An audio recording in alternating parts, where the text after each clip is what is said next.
Fools! Welcome back. Welcome back for some more big boss runs. How's it going? Let me get myself organized here. Sons of Liberty, thank you very much for the 32. Ferio with the 70 as well. Thank you. Wait a second. No, Ferio's sub was yesterday. The only person I need to thank is Sons of Liberty. Sons of Liberty, thank you. And Ferio, maybe I missed your sub yesterday, if you're there. Hold on. I just realized I don't have my chat. Hold on. Bam bam. Bedaloop, bedaloop, bedaloop. Today we're gonna kick things off with MGS 1. Last time we just did MGS 2 runs. Today we'll mix it up a bit. And like the title says, we'll also dabble in some more Streets of Rage. I'm kind of in the mood to go back and give Streets of Rage another shot. We got pretty far in that run yesterday. I want to see if we can beat the game. And maybe do some Streets of Rage 2 afterwards. We'll see. I was having a lot of fun with Streets of Rage yesterday. Hey, Billy. How's it going? Az, Pew, Corsair, all the usuals. Elliot, Carnage, Isla, Pyro, Dim. Hey, J Cash Money. Let me just get my chat open here.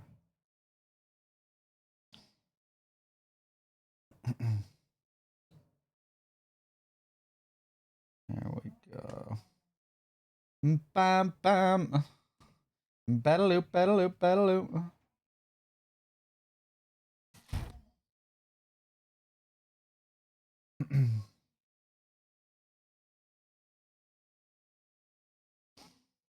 Oh wow, Bacon Bits! I didn't even know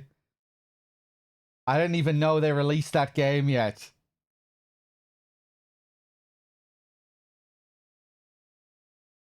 I'm glad you're having fun with it. Yeah, I might check it out at some point. We'll see. Del Gay, hey, Kevin. Welcome back, everyone. Let's do some MGS 1, shall we?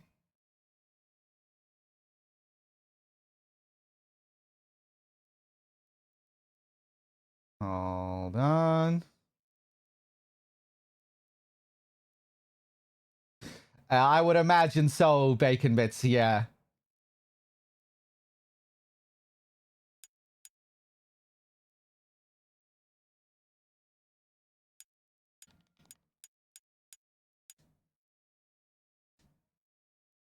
Okay, hold on a second. Let's make sure this is working here.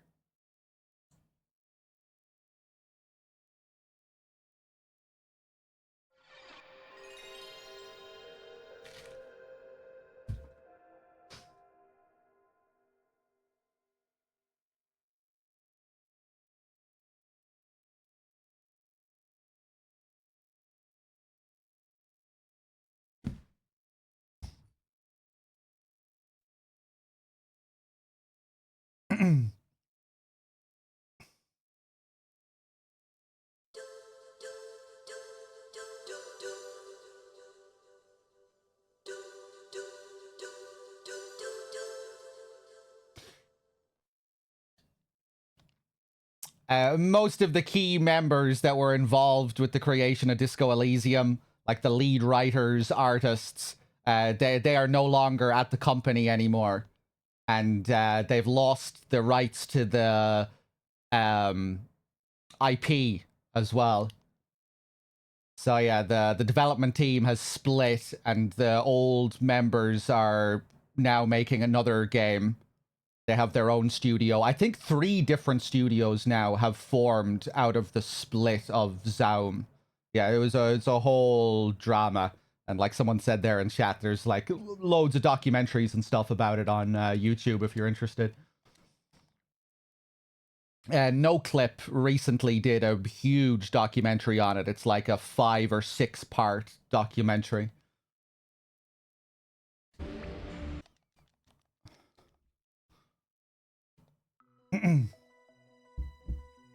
Okay, let's switch over to normal.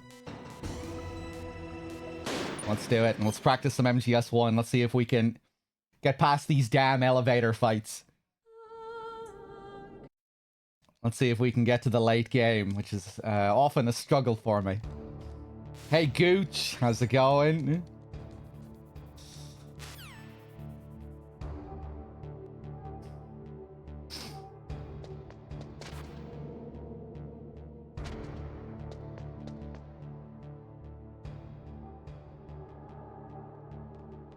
Let's wait for that guy to sneeze.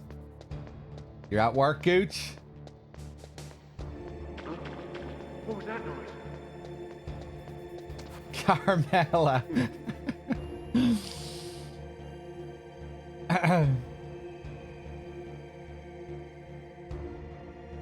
Hey, Oscar. What's up? Welcome back, everyone.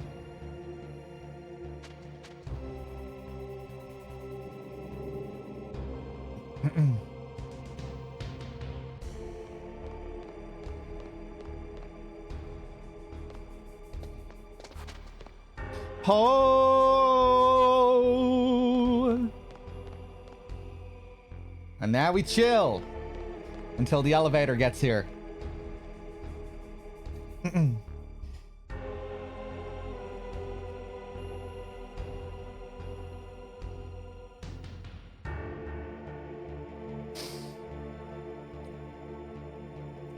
Ho!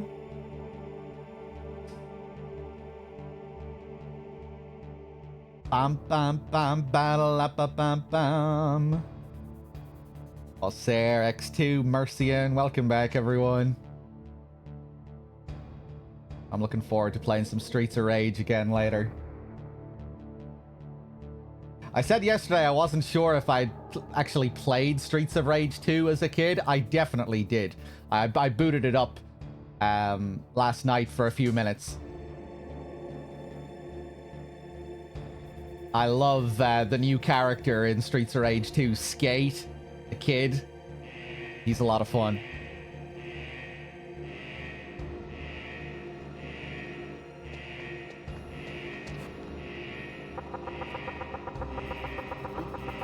What was that noise? Whoop. See you later.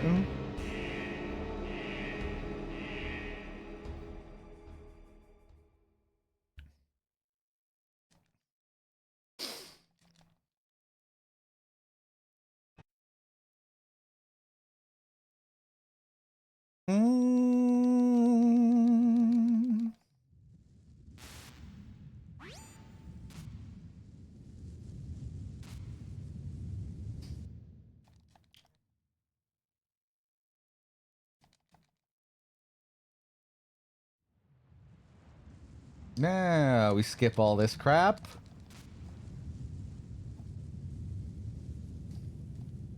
Always takes a while for the MGS1 run to get going. A lot of waiting around at the beginning.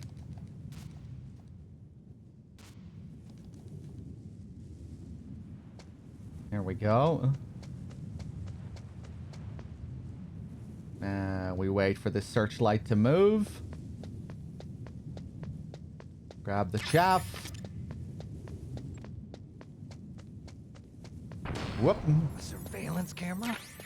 In my bedroom, Coca Koala, I live in an apartment with several other people, so I just have my own room. All of the other rooms are shared spaces, so my bedroom is the only option I have. Alright, grab the SOCOM, throw another chaff for the camera here, and then just head straight into the vent.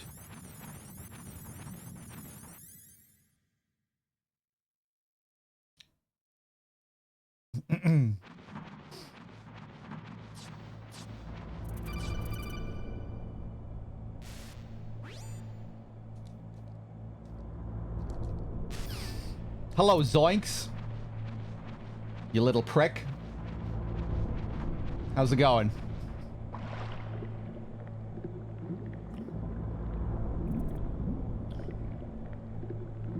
Think you can fool me, do you? You little shit.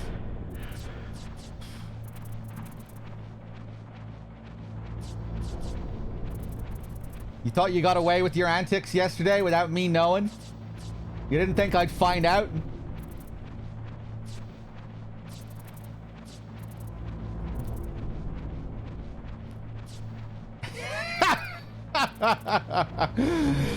Zoinks, you could at least fucking try to act under a different cover. Like, you give yourself away immediately. Hey, Nico. Flip that guy over.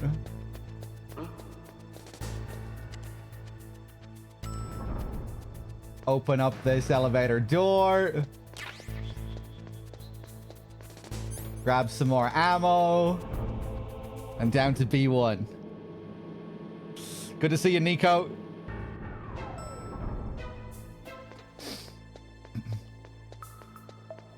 Oh, bum, bum, bum.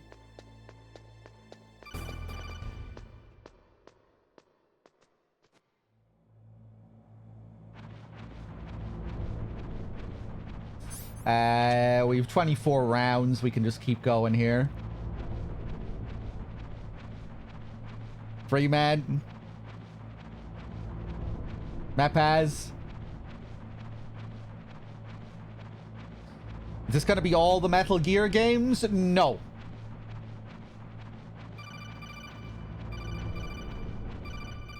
This is going to be me playing whatever games I want. I don't know what games I'm going to be playing.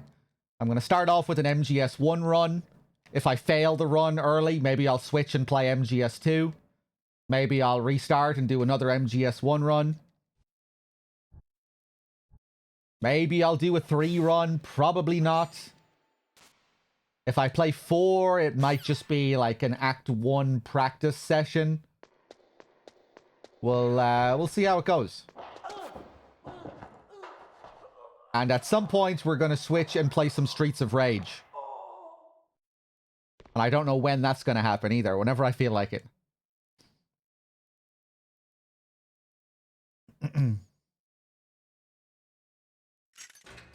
Nico was here for the stream yesterday, too.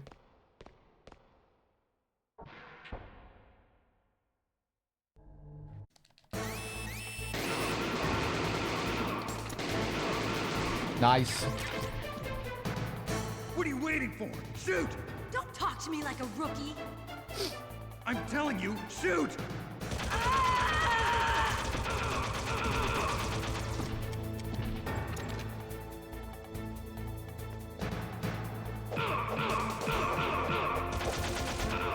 Whoop!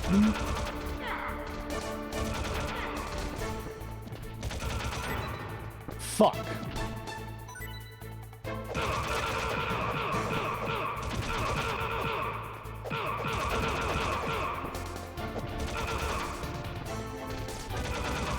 Nice. Oh, I thought that would have killed him. Ah. I take another hit. Unbelievable. What is going on? Well, this is going terribly so far.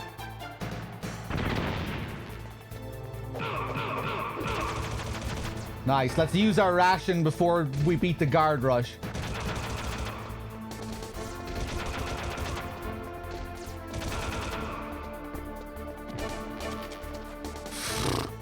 All right, let's keep going. Let's see what happens. That was dreadful. I almost want to restart just because of that.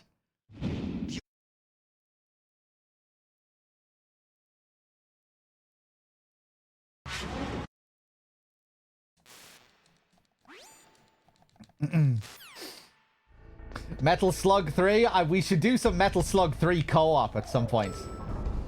On Fightcade, I'll be able to play that with other people.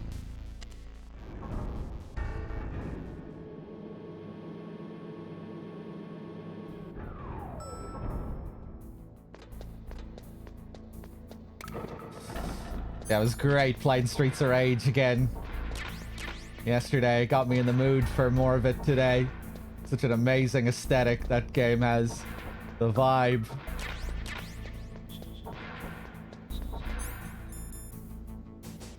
The music and that neon-drenched pixel art. Those pixel art skylines are just the best.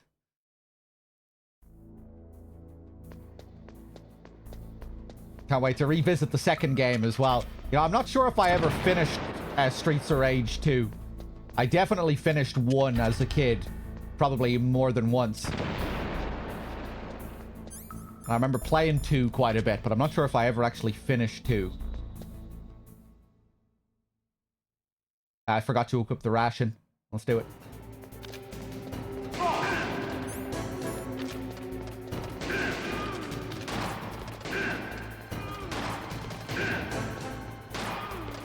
Keep going, keep going.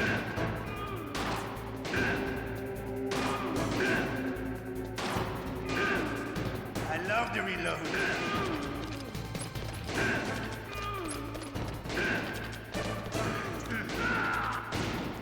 That was nice. You're pretty. When the boss music kicks in, the low bass, the drone. In other words, You know, shit's about to get real. you mean When I booted up 2 last night off stream, I remembered that in 4, they added the ability to play as the classic characters, didn't they? I remember running around in Streets of Rage 4 playing as Skate. You know, and he played the exact same way. 4 was really cool.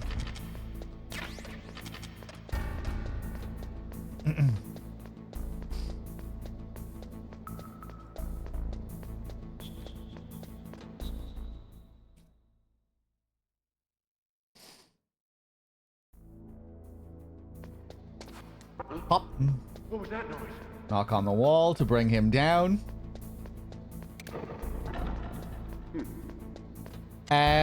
Do you need your own ROMs? Yes. But you can easily find a way to import a fuckload of ROMs online. With some simple Googling.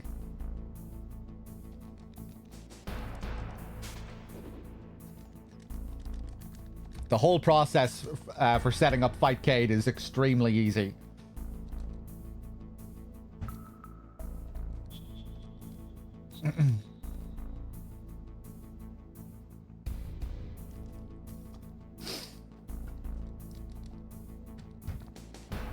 Battle up a battle up a battle up a.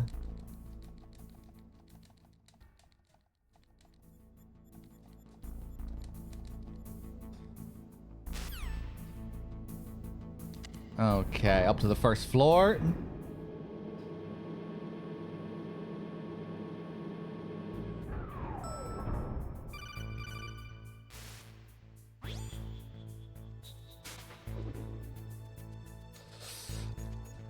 Bojo, yeah.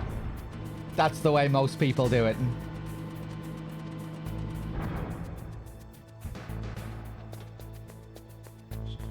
Okay, will I try the clutch method here? Oh, nice!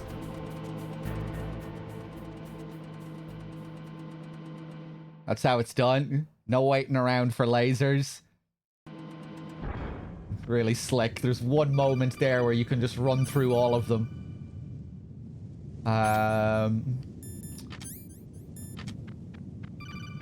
Right. Now, it's probably time to say goodbye to this ration. Let's see.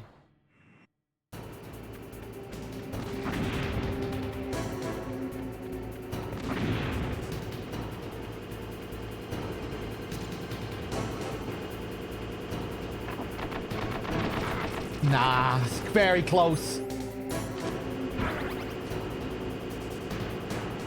Well, that went about as badly as it could have gone. Whoa!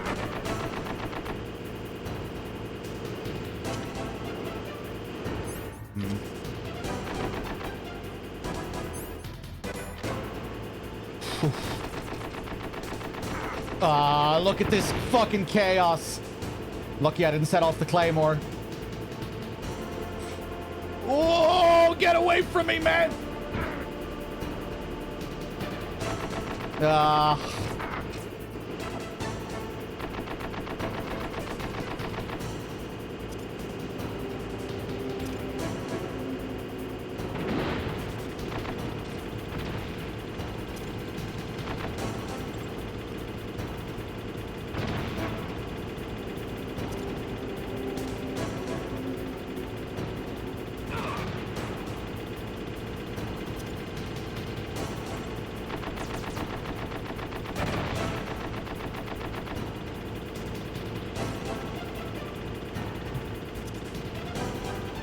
Ah! Fuck me.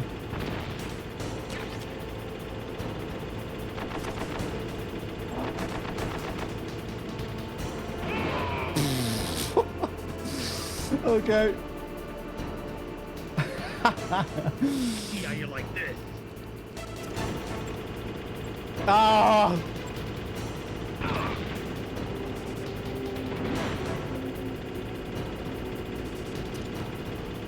No, Christ.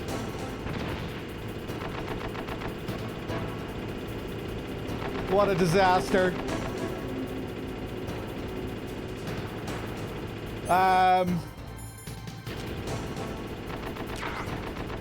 Wow, I'm still alive.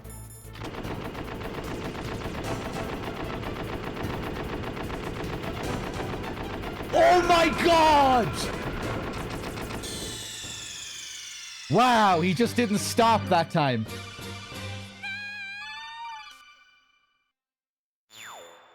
Okay, let's have another run. That was just a warm-up.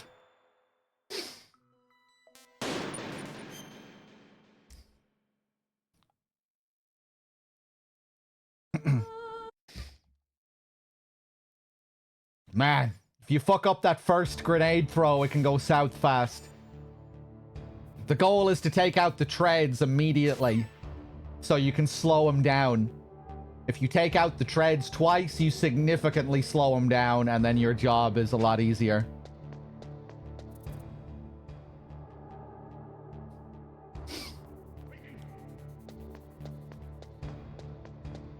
Ba-da-lam-bum. What was that noise? Hey, Storm.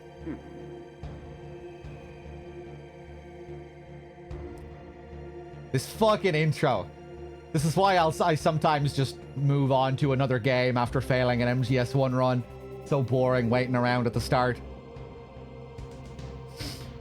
Oh. Restart? Yes, it's a no-save big boss run. If I die, we restart the game.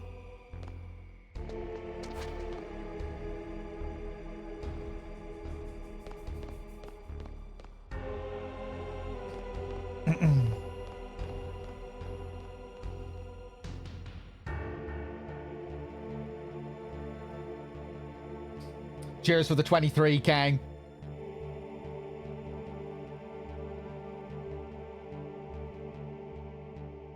Bum bum bum ba bum bum bum bum. Yeah, died to the tank. Fucked up the start of the tank and he went south and then it was just chaos.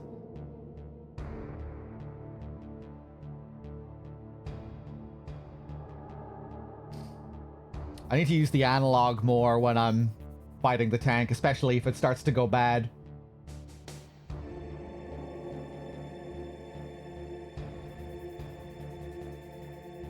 The slight angles can make a big difference when it comes to aiming the grenades. I mainly play with the D-pad. I should use the analog more than I do in MGS1. I use the analog for a couple of areas, and I use it for sniping. Makes a big difference when you're sniping. In order to move the scope quickly, immediately, you have to use the analog stick. If you use the D-pad, you're forced to move the scope slowly for the first couple of seconds after you equip it. So yeah, analog stick makes a big difference to how the wolf fight performs.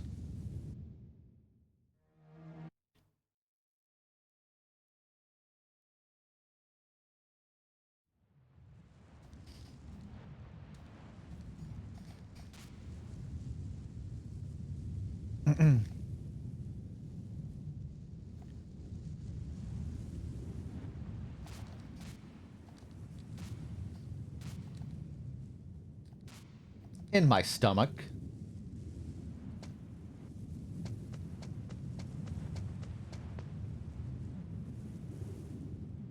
Let's wait for those lights to move. Oof, I almost triggered it there. That was close. Surveillance camera? Throw the chaff immediately and grab these stuns.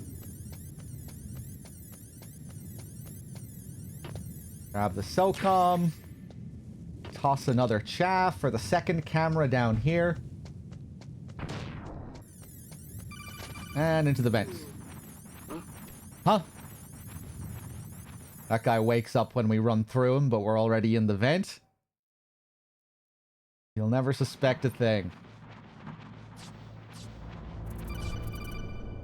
Always careful with that second chaff as well, because grenades going off can wake up sleeping guards.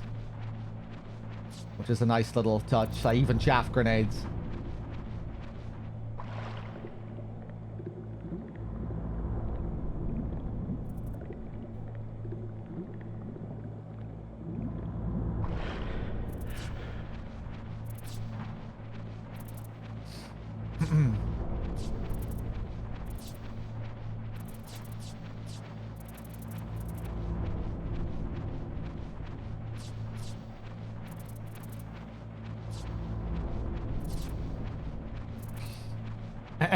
I think when you bump into sleeping guards with the stealth camo, they'll still wake up. But yeah, they won't be able to see you. Okay. Let's wait here.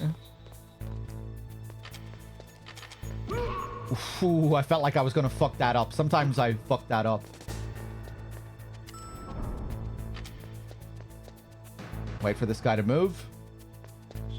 Grab that ammo. Gurko with the tier 2 and the 106. Thank you. I don't think I did, Bacon Bits.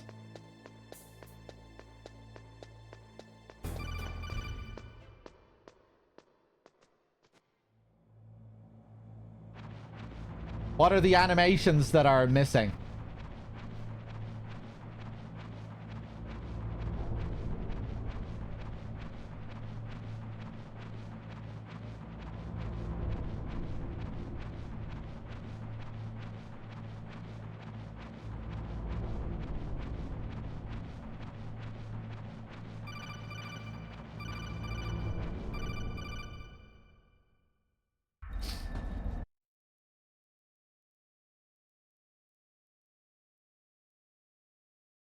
Metal Gear.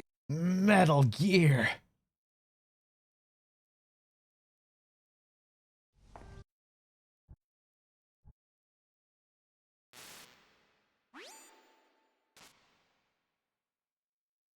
Ah, okay, okay.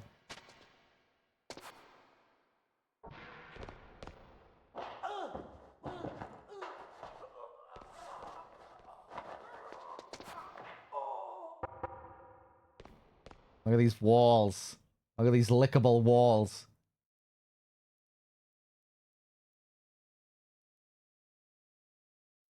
Pitch black up in the corners.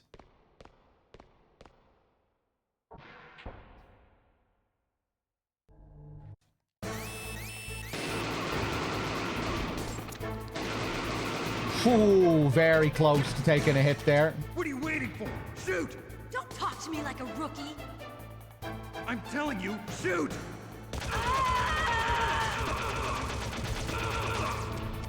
Click, click, click. Okay, here we go again.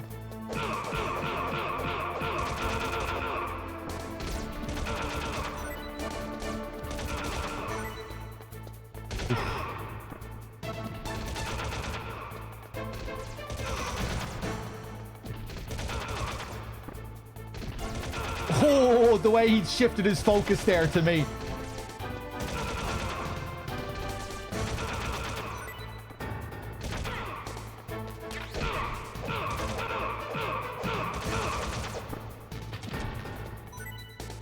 Grenades.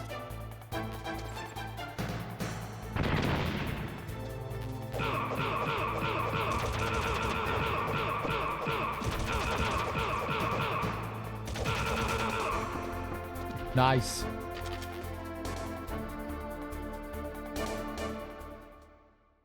Well, that was better than last time.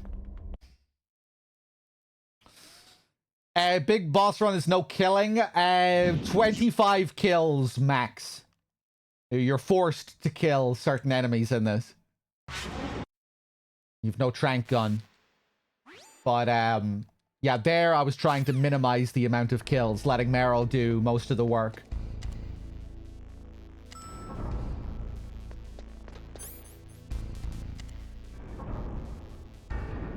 Oh, bosses do count as kills, yeah.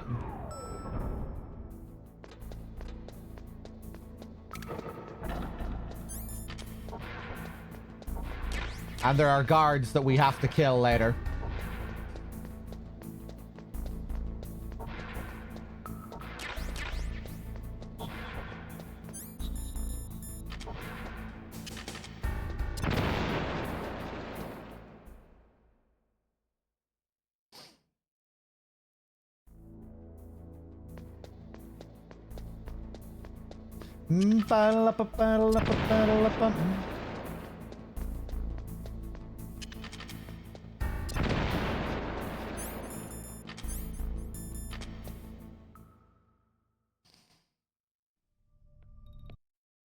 Let's do it.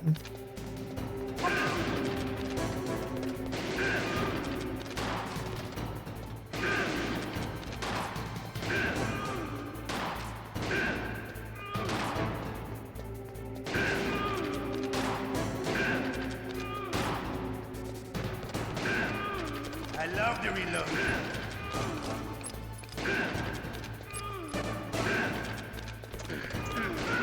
Nice.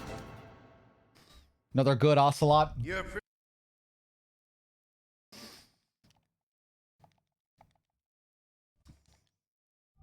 It's a really fun strat, that baiting out the shots.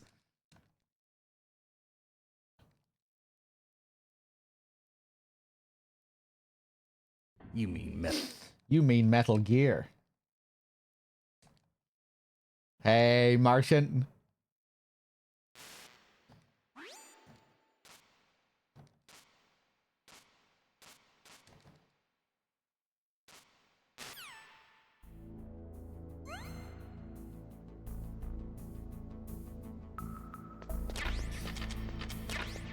Did I try to get any of the food items used as offerings in Silent Hill F? I may have had something.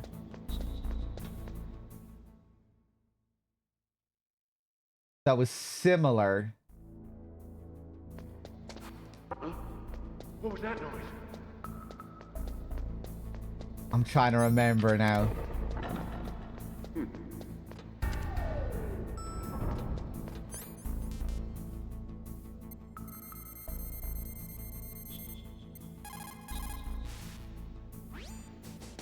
Let me Google the offerings real quick while I'm skipping this scene.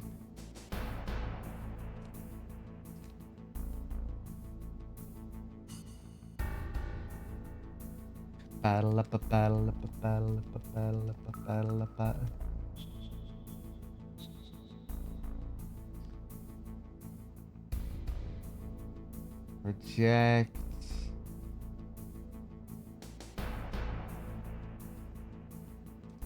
Offerings.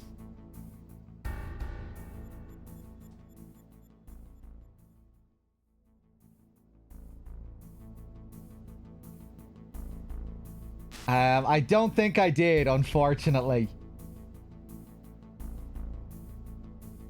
Definitely didn't have any dried carcasses while I was over there.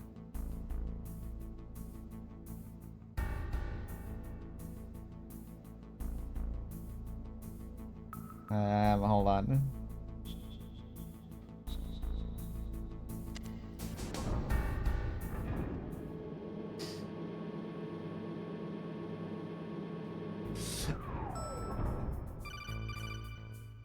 I was looking out for Inari sushi.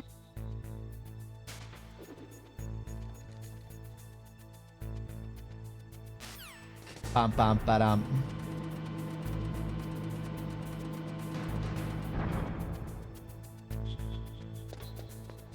Whoop. Okay, let's try this again, shall we? Oh my god. I was standing really close to the edge there. That first laser. I was standing a little bit too close.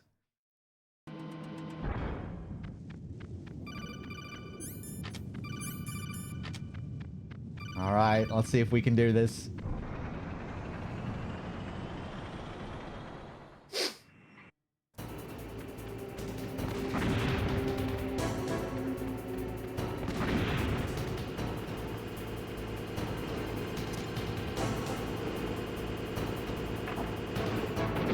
Perfect.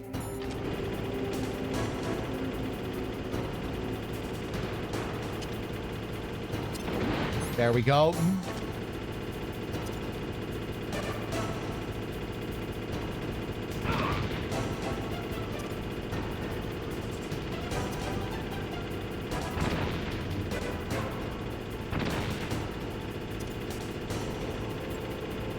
That gonna catch him?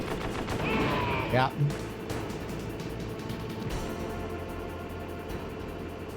It's like they don't shoot as much as well when you slow them down, it seems. That's such a disadvantage when they're fast.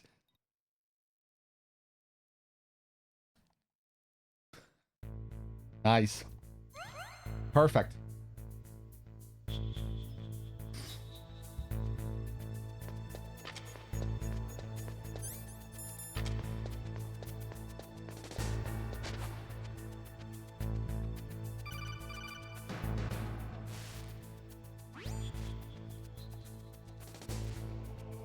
Oh.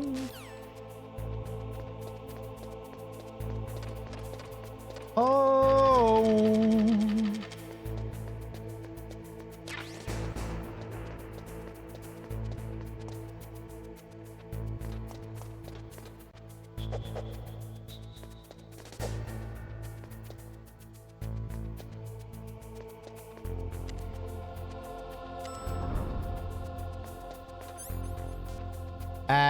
B1.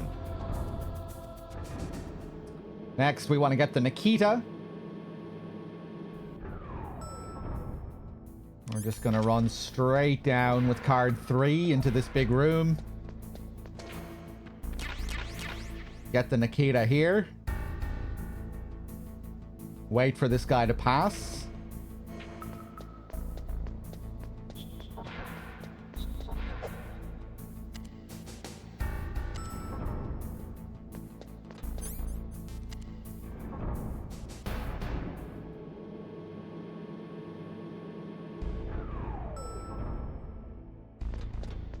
Okay, nice.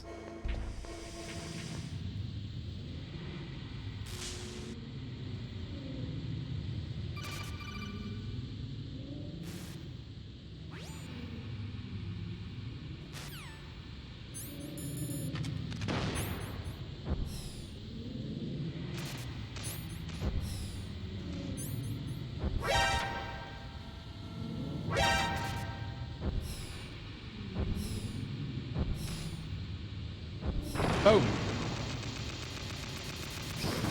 Oh, nice, Element.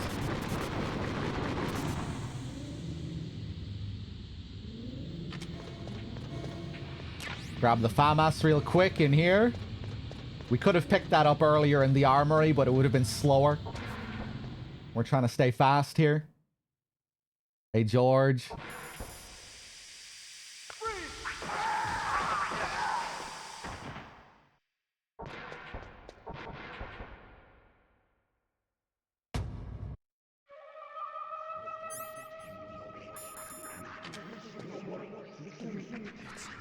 It's a ghost.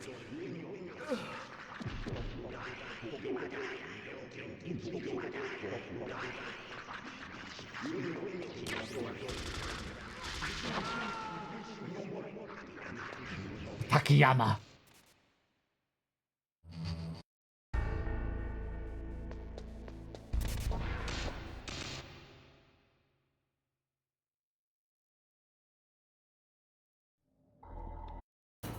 All right, Fox time. Make me feel it. Let's see if we can... Me feel alive again. Let's see if we can keep up the flawless run here. Where are you going? Good.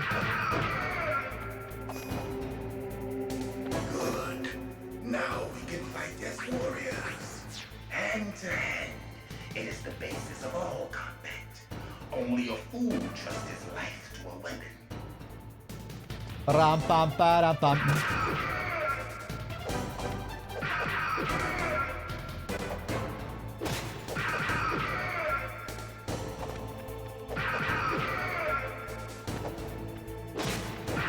We just gotta stick to him here.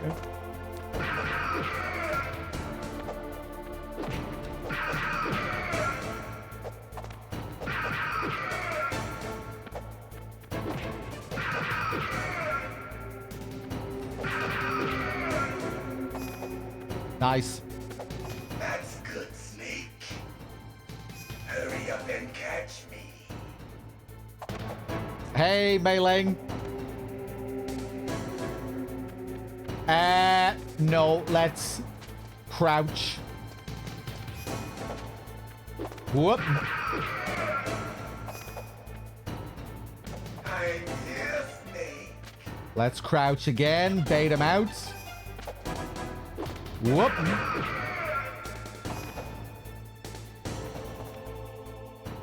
And again. This is the easy way of doing this part. He'll always run up to you and jump like that if you crouch. Like old times. I've been waiting for this pain. We have a cheese strat for this part as well. Whoop. Hurt me more. If you just lean up against the wall like this. More. He'll always teleport right in front of you. That's it. I remember that punch. Do you remember, Snake? The feel of battle. The clashing of bone and sinew.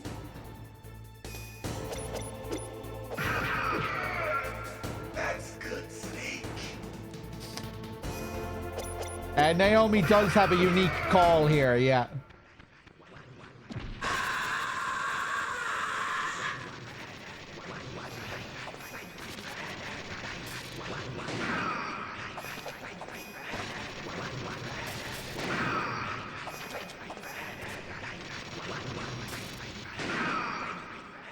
Nice. Yeah, Naomi will act suspiciously if you call her during this fight. You know, she'll chime in when you call the Colonel, and she struggles to hide her resentment towards Snake when you talk to her here.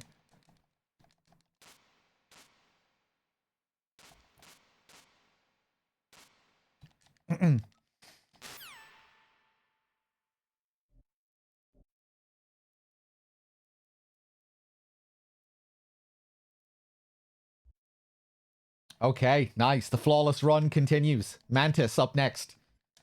That was good. That was clean.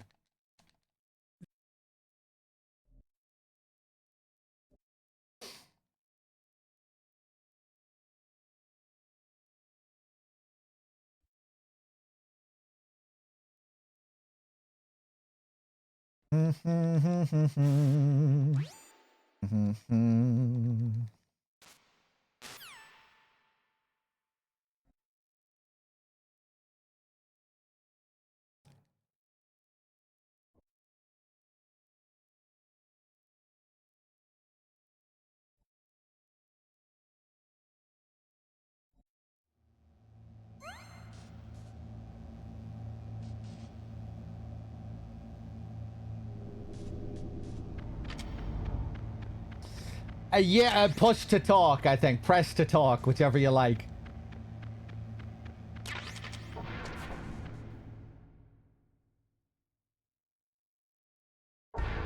Oh.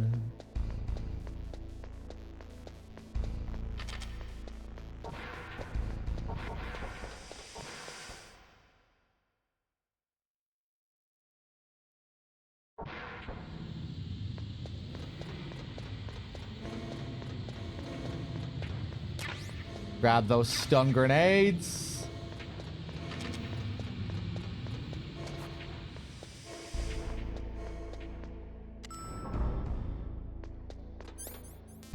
And now we go back up to B1 to meet up with Meryl. Meryl is dressed as the enemy here. We just get her to spot us.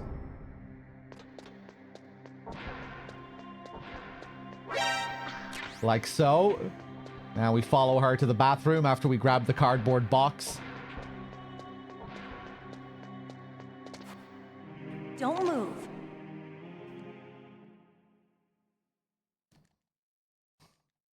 Ho, ho.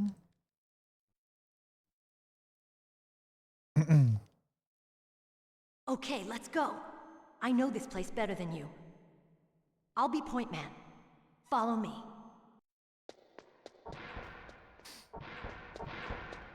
That's strange. There's no guard. What happened to the music? I'll keep a lookout. Make sure you're ready, okay? All right. So now we're just going to grab a load of supplies before Mantis. There are no guards here, so we can just raid the place without having to worry.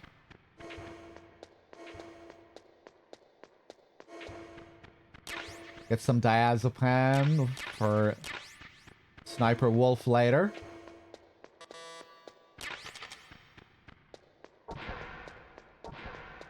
And we keep moving.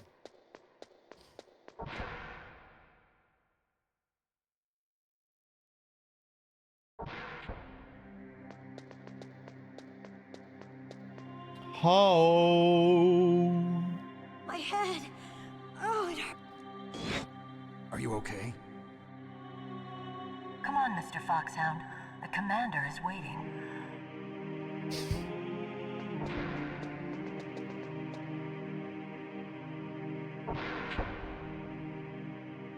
Now we wait.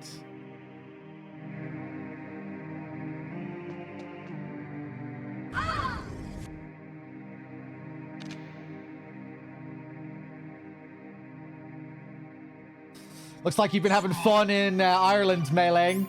Been enjoying your pictures again.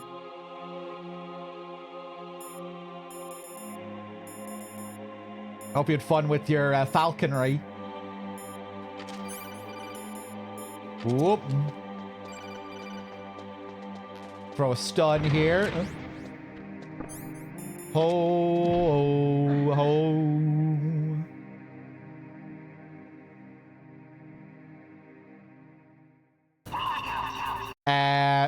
Forgot to change the controller. Now we're good. Now we're ready.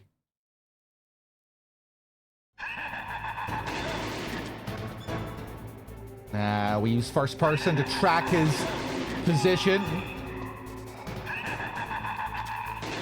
Oh no, not at all, Mei-Ling.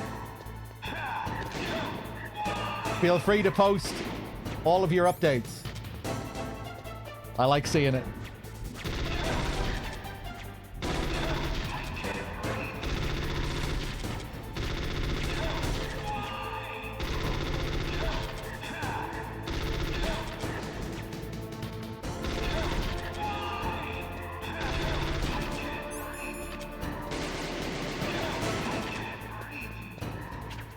Play it safe here. Oh. Whew.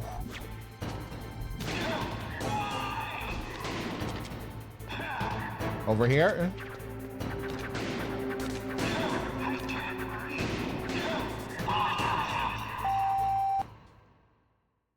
Now he's going to be in some random location. Oh, right beside me.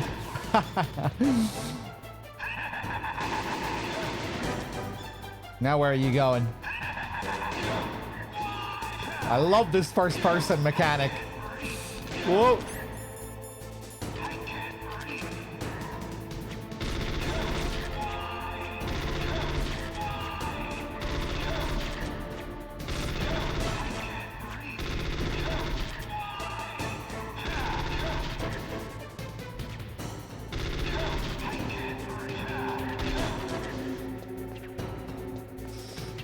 Play it safe.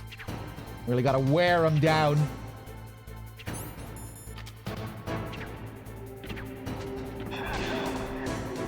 Why couldn't I read your mind?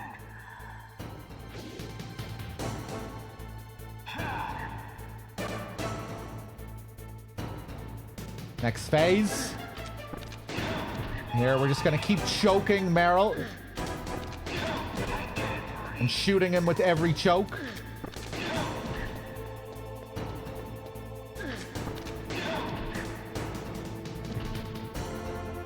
You are powerful indeed, but I know your weak point.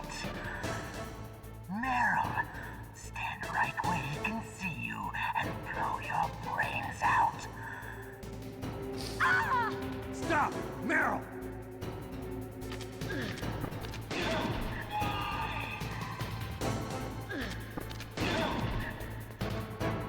Ba-dum-bum. No!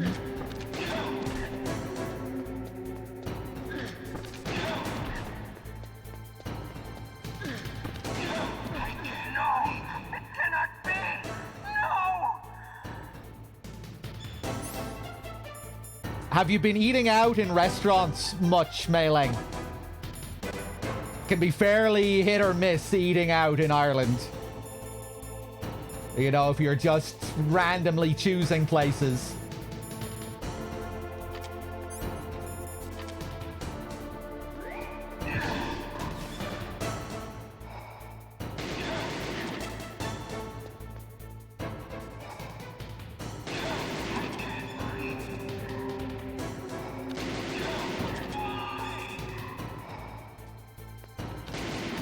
Whoop. Oh, fuck. Almost took another shot to the face there.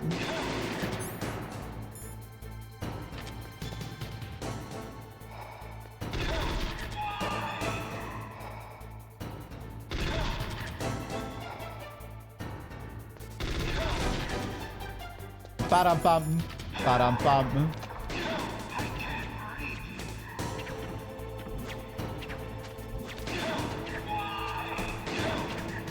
Close.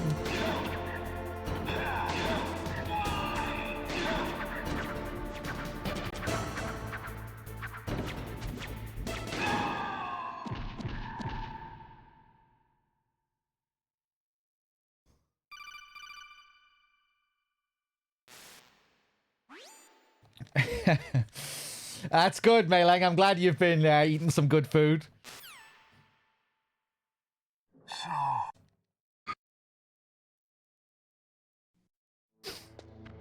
Any standouts? Any standout meals?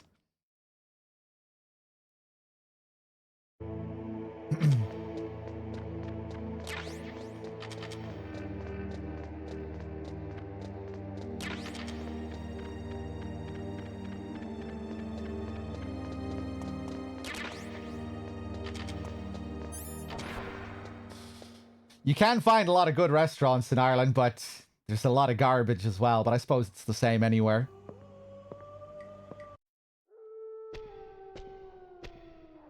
I'll take point. Snake, you follow me.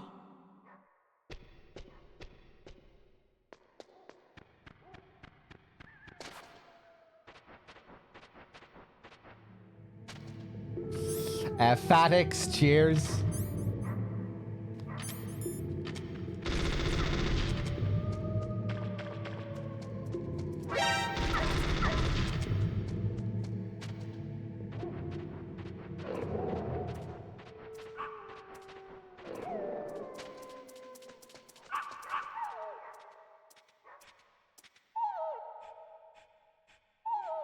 Snake, what's wrong? I thought you were good with dogs. Shut up. Oh, I forgot to punch her. I just told her to shut up without punching her. This Uh-oh. place is It's going to be a mine. little bit more I'll keep complicated pointing. now getting back. Stay back, okay? But the radar isn't working. And since we can't use the mine detector either... Leave it to me.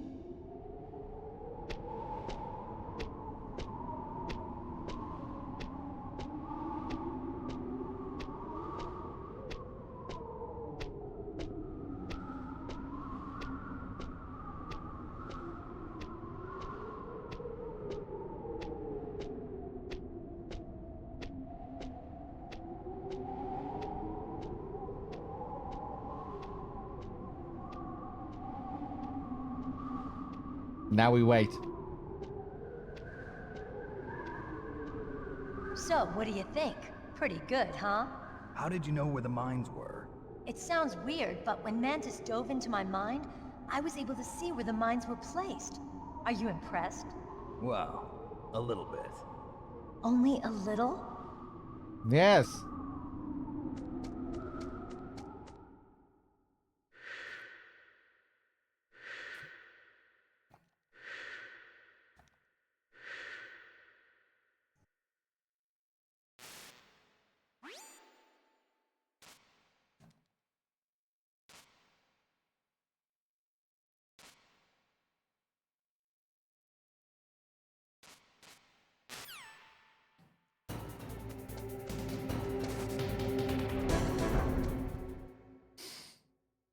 Hey, Wexford. Good to see you.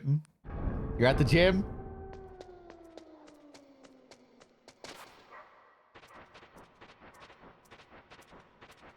I missed Choco Balls in Japan. I'll have to check them out next time I go there.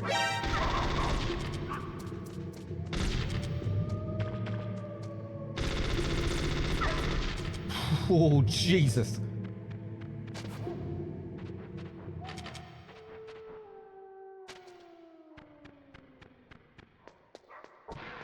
Christ.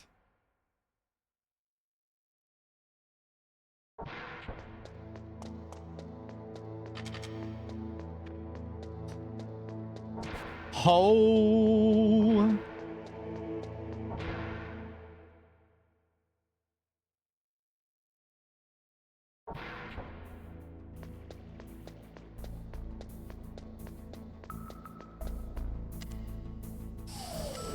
There was one in Clare.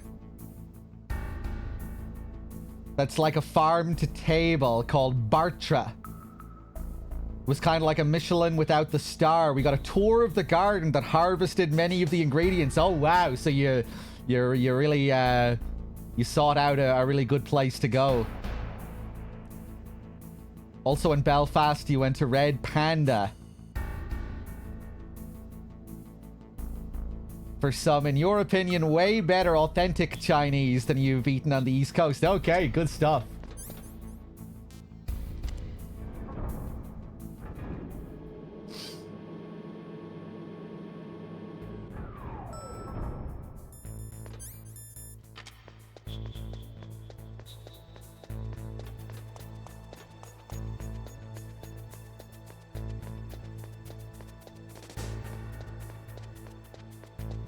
One of the best restaurants I've ever been to is in Westport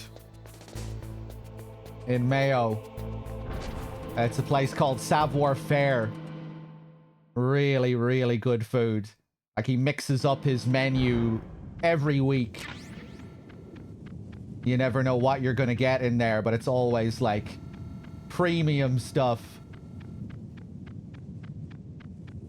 It feels like whenever I eat in there, I feel like I'm eating stuff that would cost like an arm and a leg if I was ordering it in a big city. Really good quality stuff.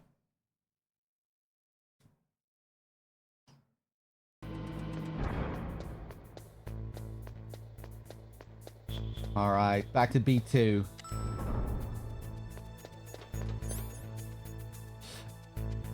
And no, Savoir Faire. French. S-A-V-O-I-R-E. F-A-I-R-E. He's like half French. He's half Irish, half French. Whoa.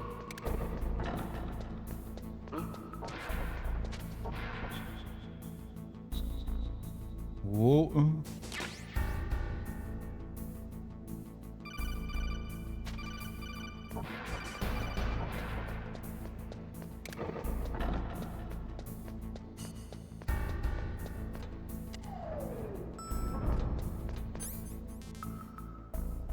He makes all of his own desserts, and he mixes up the desserts every week as well. It's great. I remember I got these amazing pancakes there once.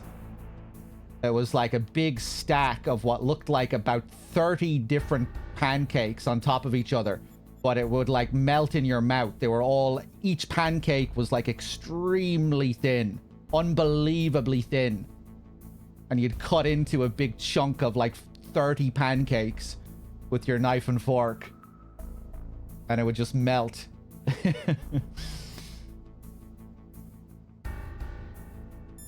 Yeah, I guess they would be more like crepes, but they didn't even really feel like crepes.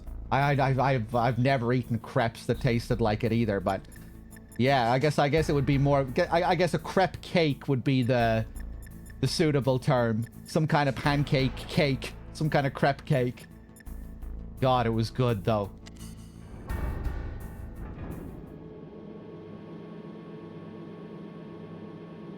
Yeah, it looked like there was like. Looked like there were around 30 or 40 of them stacked.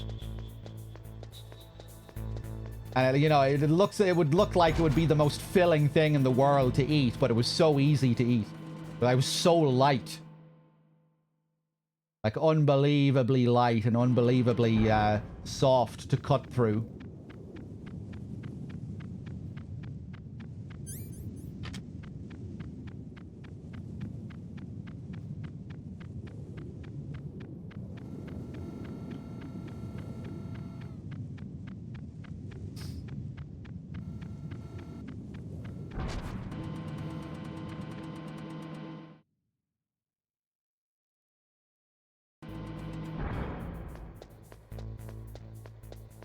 Ba-dum, bum, ba-bum, ba-bum, ba-bum.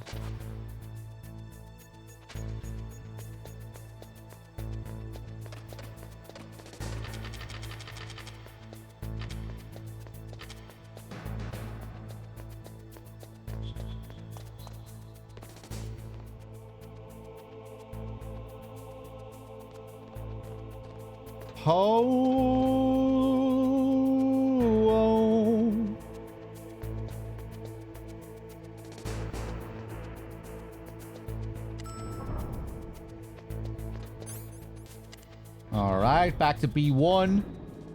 Back to Sniper Wolf, now that we have our PSG-1.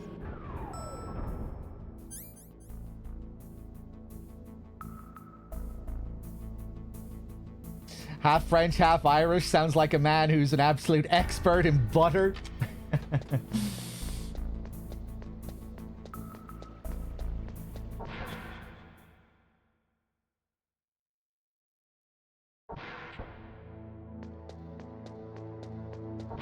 It's a cozy little spot as well.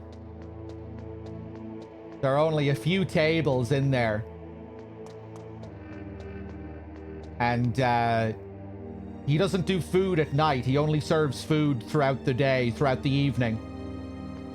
But he does like big proper 3-course meals and everything.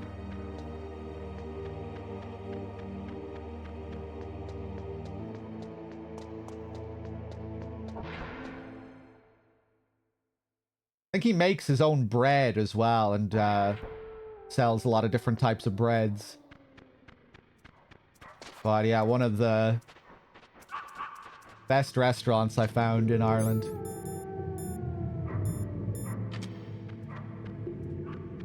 Hey, big boy.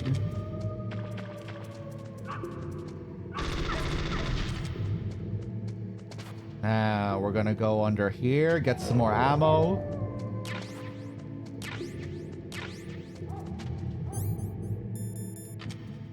Because we don't have the box, we're gonna murder these poor dogs here. Oh god.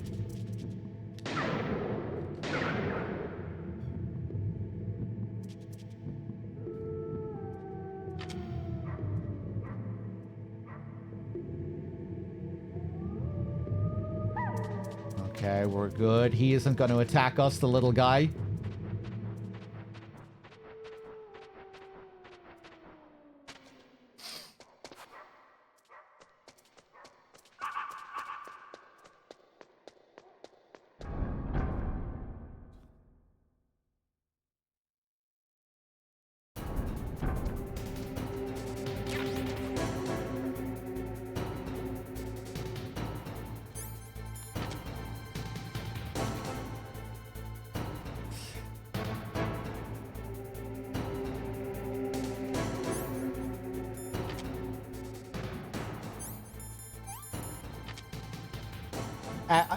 Whoever said crepe cake, and it's coming back to me now. I think that is what he called it.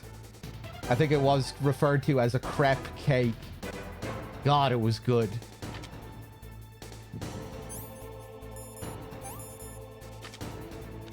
I need to seek out more crepe cakes. I need more of those in my life. Whoa. Where are you going? No, you're going to go back here?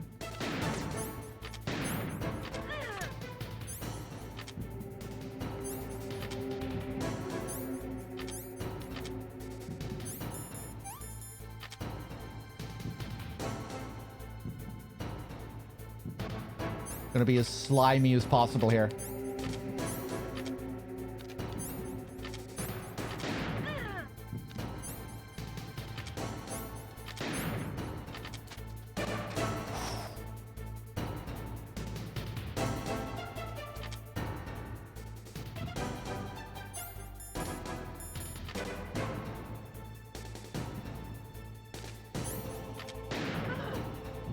Where are you going?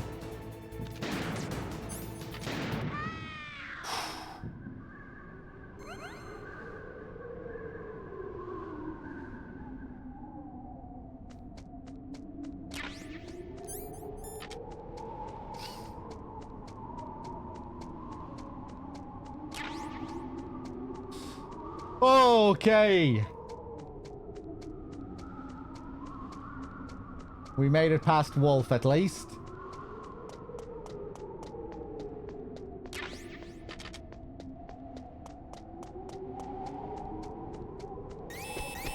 Don't move!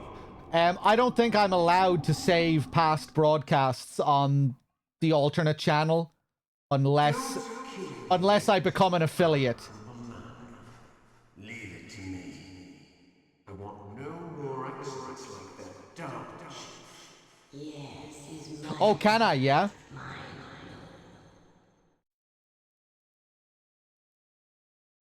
Bojo is saying I can. PNTN is saying that I can't. Yeah, I haven't even really looked at the settings. You win. Had enough? So, you're human after all. The torture will stop as I promised. But I'll take the woman in return. I'll have my fun with her before I kill her. Meryl. I Meryl. hope you can still look at yourself in the mirror, my friend. It's 7 days for non-affiliates. Okay, and it's turned off by default. All right, I'll make sure to turn that on. Someone was asking about the channel there. This only happened a couple of days ago. Hold on a second. Damn, I caught a cold. That witch, she took my clothes. I created another channel just for when I want to chill with games. Like if I feel like playing something without commentary. Or if I want to play something that I might normally play off stream. That's what I'm going to use that channel for. Just for more chill streams.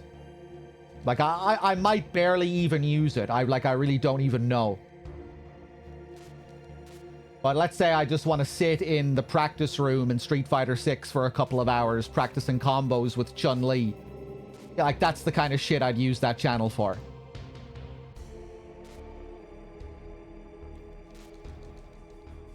And, you know, just whatever else.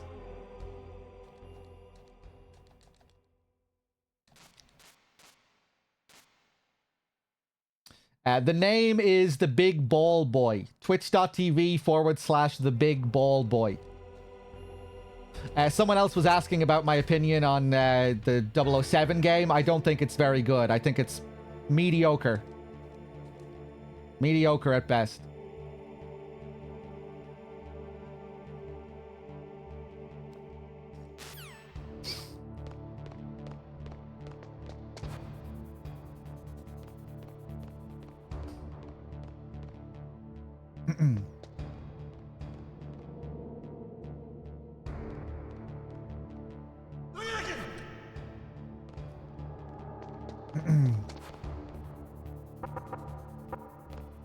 Shut up in there, will ya?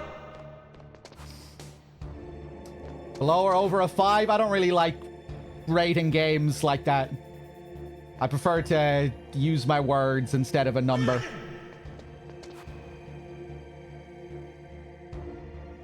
But yeah, I don't think it's great.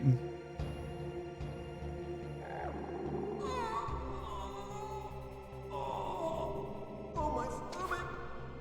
Oh, damn it.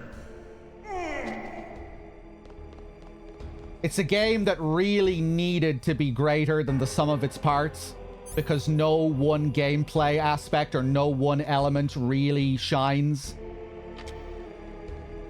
Like, the gameplay is pretty shallow. The story is pretty unremarkable.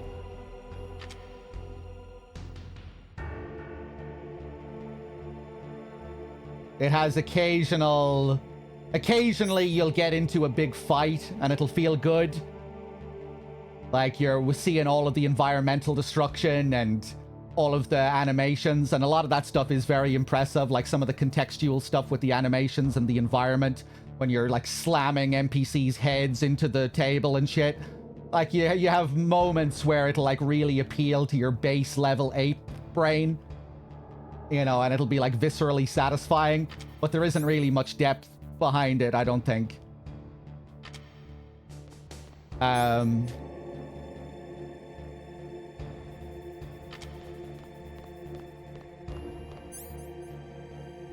A lot of the time it feels like IO is LARPing as Naughty Dog without really having the chops for that kind of game. Like the explosive set pieces and the cinematic gameplay sequences. Like, games like Uncharted 4 were doing shit like that way better 10 years ago. Games like Uncharted 2 were probably doing it way better back in the PS3 era. Like, I'm just not really sold on the game when it's trying to be this big bombastic set piece fest. It all just feels like sloppily tied together, I think.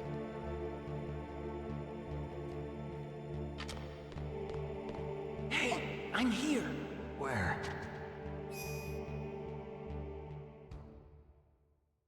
It's me. Oh, jeez. He's coming back. See you later. Wait.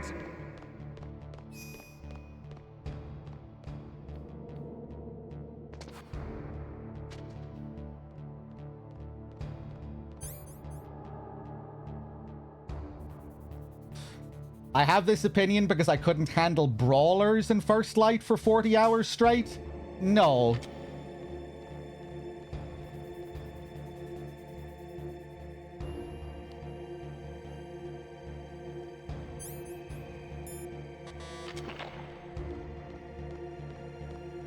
What are you playing around with that ketchup for?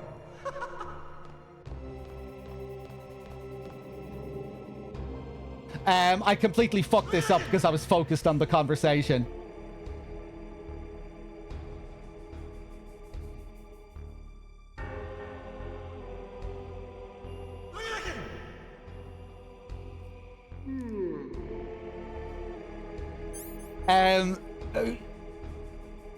I'll try not to take offense to that comment.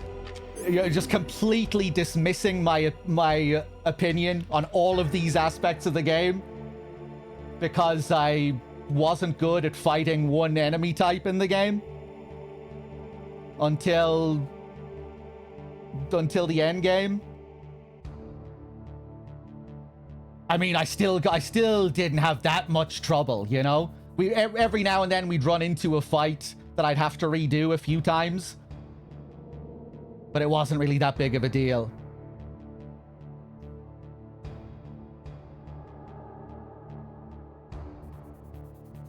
Like, having to redo those fights didn't really bother me.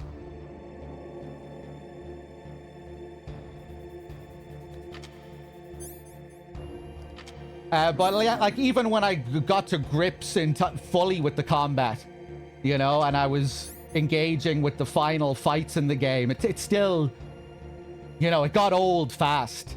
It was fun viscerally. You know, like I said, it appeals to your base level ape brain in a way that's fun, but it's like fairly shallow.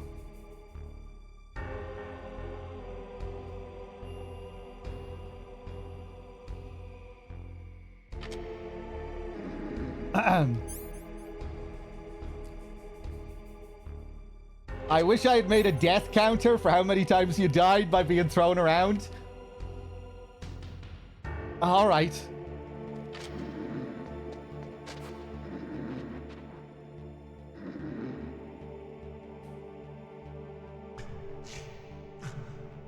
Shoot!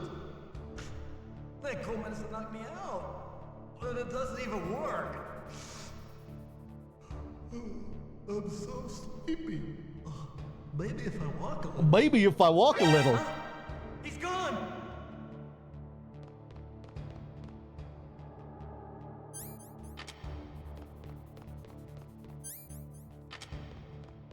You could just like address the stuff that I'm talking about and give your own opinion, instead of telling me that the reason I feel this way is because of this one very specific thing in the game, even though I'm talking about like loads of different aspects of the game. Sounds like you're getting like personally offended by my take.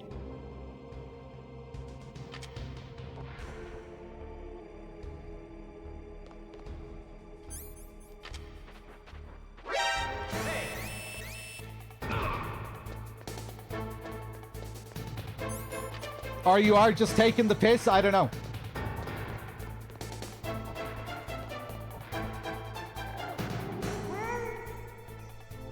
Not again.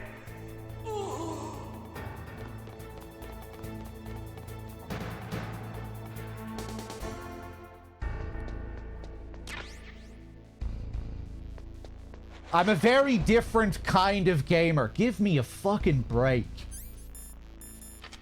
There are loads of people that feel the way I feel about the Bond game. I feel like it's I don't think it's an outrageous or particularly unique take to have. I don't think the game really excels in any area. I think visually and technically what they accomplished with the combat is impressive. I don't think it has much depth behind that, though. You find yourself doing the same things again and again and again and again and again. The stealth is Hitman for 4-year-olds. It's extremely basic, and it gets old after the first couple of levels. The story and the bombastic cinematics aren't paced well. And, yeah, I just wasn't really invested in the story.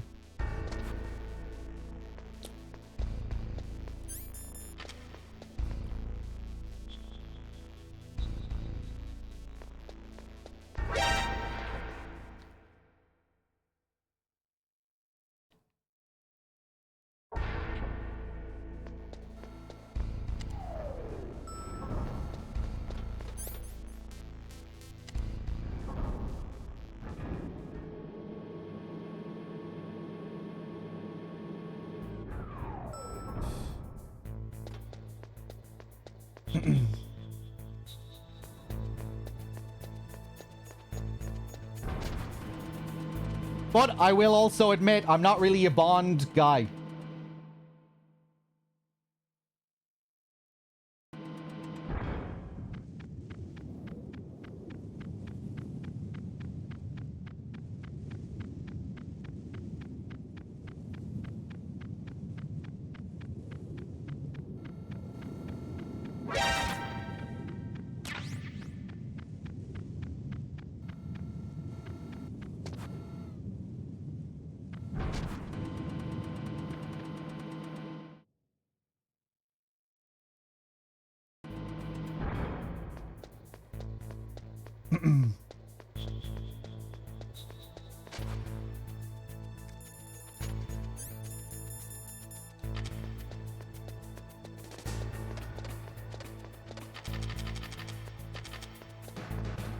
Bum ba dum.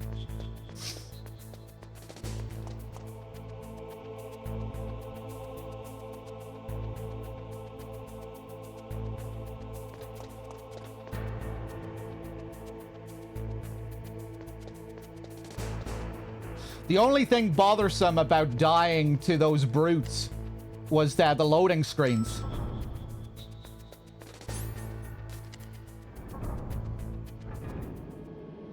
It's the worst thing about dying in that game, is just having to put up with the extremely lengthy loading screens.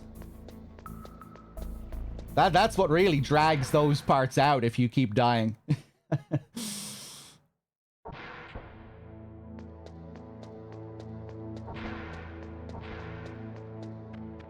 Gotta confront Webb.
Like, you know, moments in First Light? Like that sequence where you're running out onto a balcony. You have to tap a button to keep moving between cover, and that's the only thing you can do until Bond gets to a truck. And then he starts driving, and the Bond theme kicks in for the first time since forever. For maybe the first time in the game. Like, do those moments really fucking land in First Light? Like, it's moments like that where I'm like, all right, you're trying to do Naughty Dog type stuff here, but like, just it didn't really have the glue tying that shit together, like the narrative glue.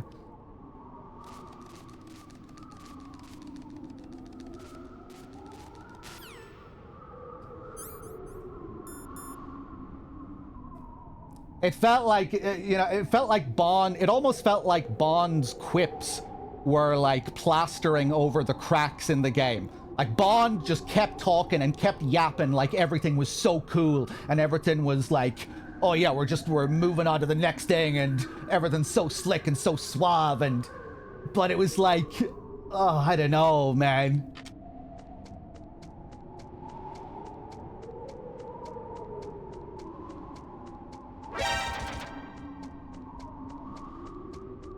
I wasn't feeling it. I wasn't thrilled. I wasn't thrilled in the way that I should have been. You know, it shouldn't... For something that was that really needed to be driven by a wow factor and a spectacle factor. Like, I don't know, man. I just felt like I'd seen shit that was way better than that 10 years ago.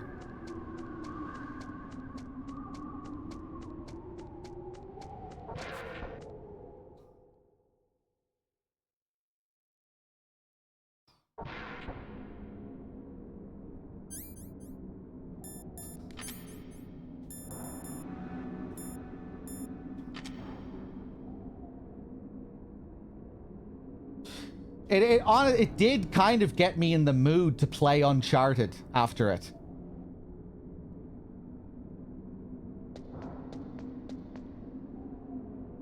First time I had the urge to play Uncharted since I first played those games.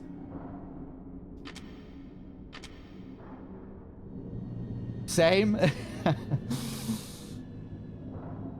I had no problem with the quips per se, like people comparing it to Marvel. No, it felt pretty Bond to me in the way that Bond is also kind of quippy.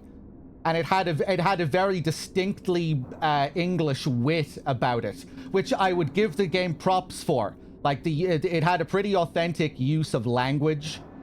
Like the colloquialisms and the slang was on point. But I don't know, the way the acts were stitched together just felt off, and the way the game segued from one sequence to another just felt off.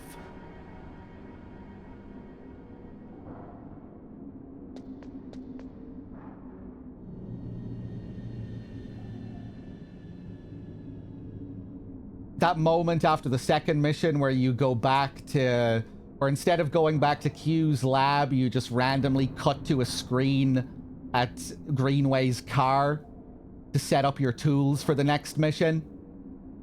The tools as well were just felt like nothing.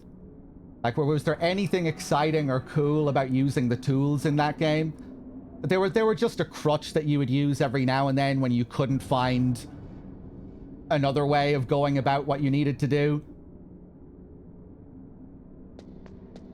Like, oh, I can't find a vacuum cleaner to use here, or I can't see a vent to sneak by. I guess I'll just use my poison or blind them or some shit.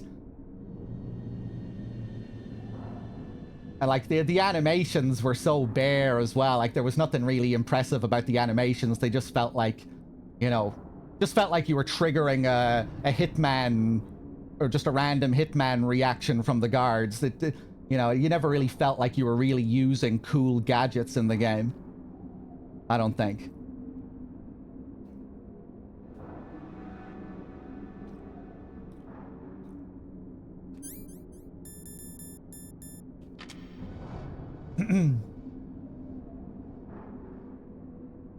Some things just felt so half-baked as well, like where you I don't know. I felt like I was just feeling development troubles bleed through the screen at all times in that fucking game. The way they introduced Q's lab as this big thing with like, it was so big and it was barely used in the grand scheme of things.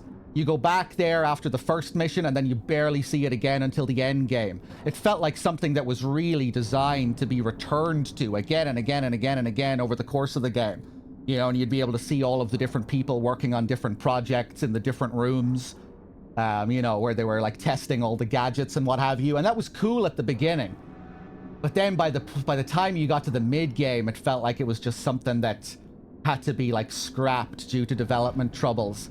And then you go there at the end of the game and you have like a million different traps to experiment with, but like even that just felt kind of underwhelming. Like it was kind of cool in isolation, but it didn't really have the glue tying it together. It was like, oh, this is a cool little thing they have set up here. It was almost kind of weird. It was like, now for the first time in the game, you have a variety of tools to use for stealthing. Whereas for 90% of the game, it's like, interact with the vacuum cleaner. Turn on the radio. Like, Jesus Christ. Like, Hitman for 4-year-olds for 90% of the game, and then one sequence in Q's lab where you get a variety of tools and different ways to fuck around with the enemy. I don't know.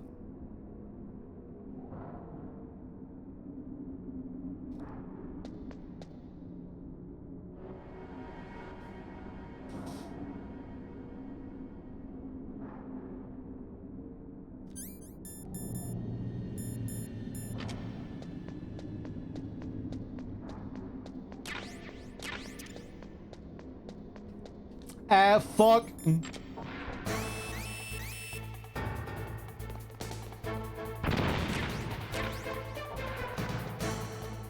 One. Two. The fucking Aston Martin at the end of the game. Alright, we finally get to drive the Aston Martin with guns and rockets. You get to use it in one room. You get to drive around one single room, shooting random guys for a minute. And there you go. That's it. There's your Aston Martin segment.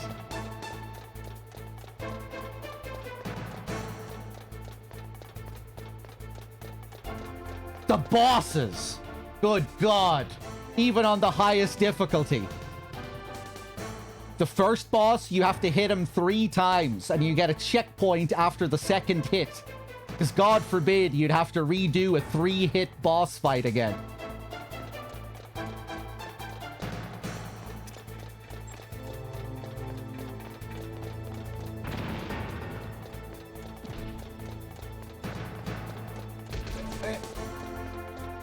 I didn't do I'm just talking about the main story here. There's, what, like Taxim optional Aston Martin missions? I'm just talking about the main story. Unless I missed something in the main story as well. Maybe some optional stuff in the main story.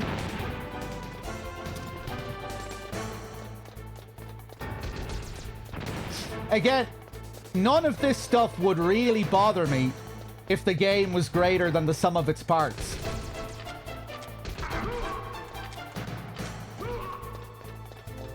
Like, if it succeeded at being this big movie game. But I don't think it even succeeded at that, because everything just felt so sloppily tied together. Where you could, like, really feel the development troubles as you were going through each sequence.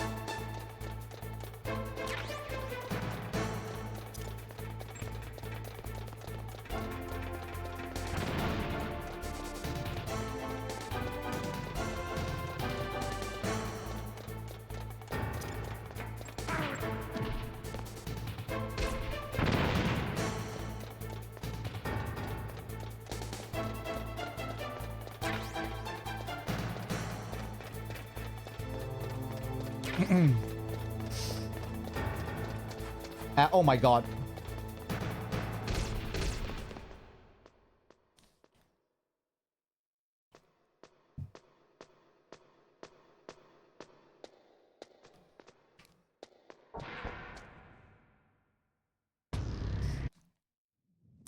Blood Sense, thank you for the raid. Welcome anyone coming in.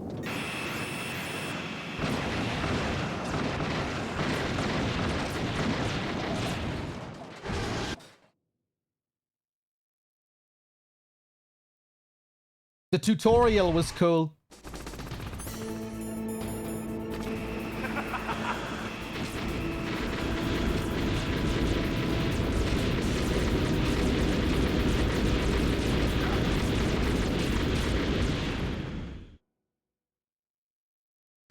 This Bond slander is out of control. I don't know, like what was...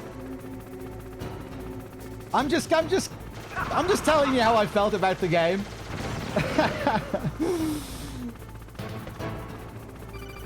I have no problem if you had an entirely different experience and you thought it really did succeed as a cinematic movie game.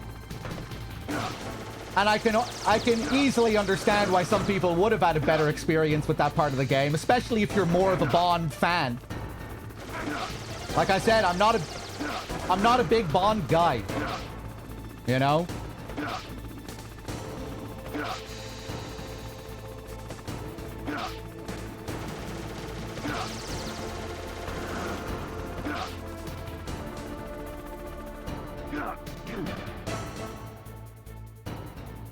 Have any of the other Bond games really tried to have that kind of cinematic approach? Like where you're like seeing this big extravagant Q lab, you know, getting these big cinematically directed scenes with M and...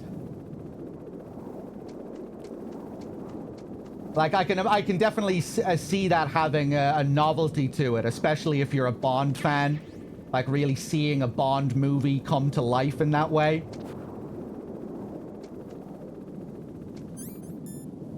You know, seeing MI6 get fleshed out in that way, the building, getting to see all the different parts of the building and getting all of these lengthy scenes with the iconic characters and everything, and seeing all of that so fully realized like that.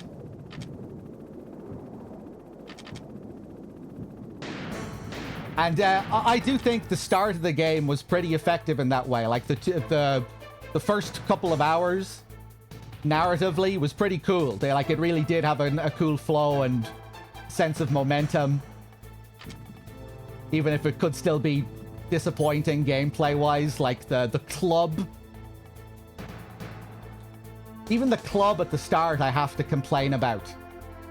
Like, at first it's striking, and it's like, oh, okay, cool, look at this, wow.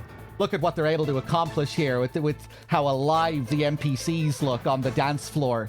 The lighting, the music. Just typical IO stuff that they really nail visually. But still a bit let down by that sequence overall. Given the insane hand holding.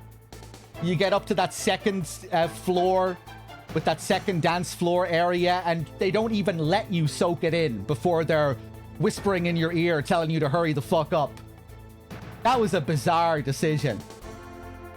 Like, that did have wow factor. You go up and it's like, oh my god, they have another dance floor up here. Wow, look at this. But then I wasn't even allowed to enjoy that because they were yapping in my ear telling me to hurry up.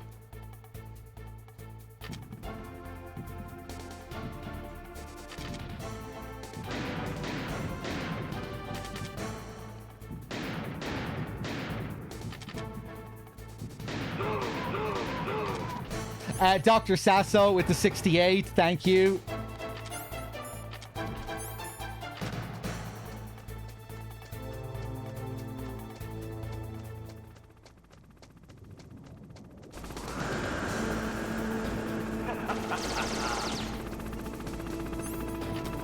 How many TikTok videos? None at all, Tactical.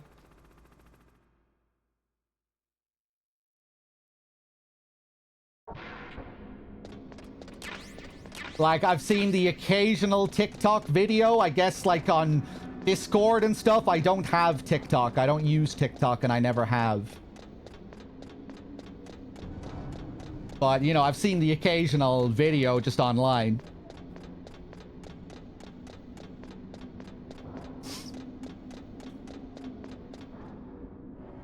Damn. That explains everything. If I was a TikTok user, I would appreciate how amazing First Light is.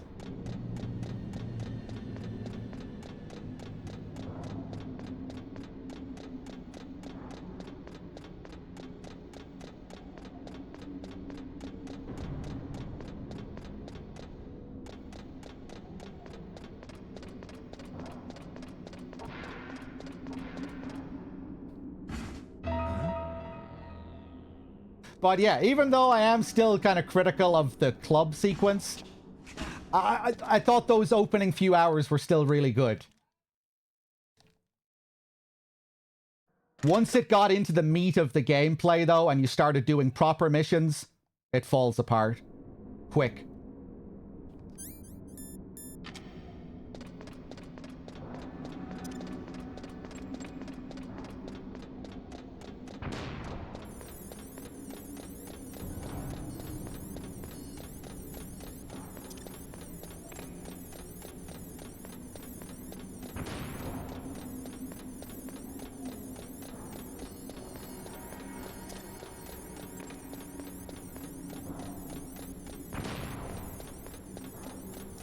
No, I don't understand why they hurry you through the levels and why there's so many blue tarps everywhere. Kind of felt like they didn't really want to hurry you through levels, though, at the same time. Given the stealth options, given the multiple paths and all of the NPC chatter and getting different dialogue depending on where you go.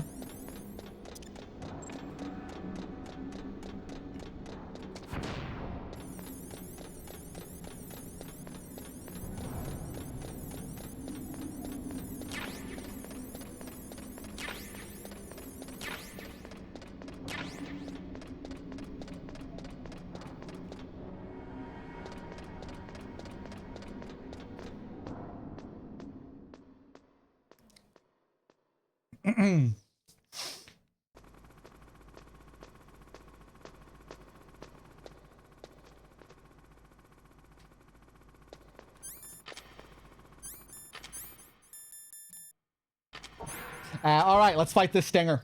Or let's fight this hind with our stinger.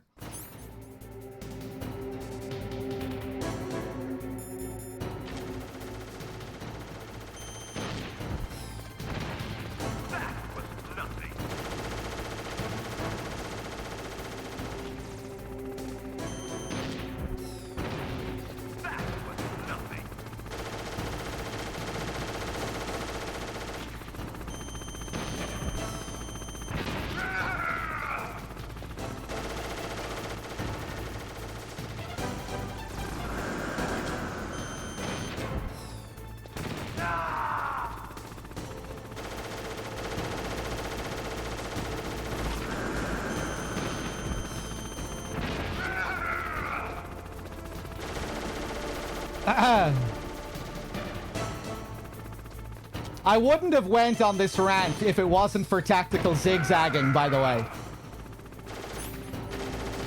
I just wanted to give a simple fucking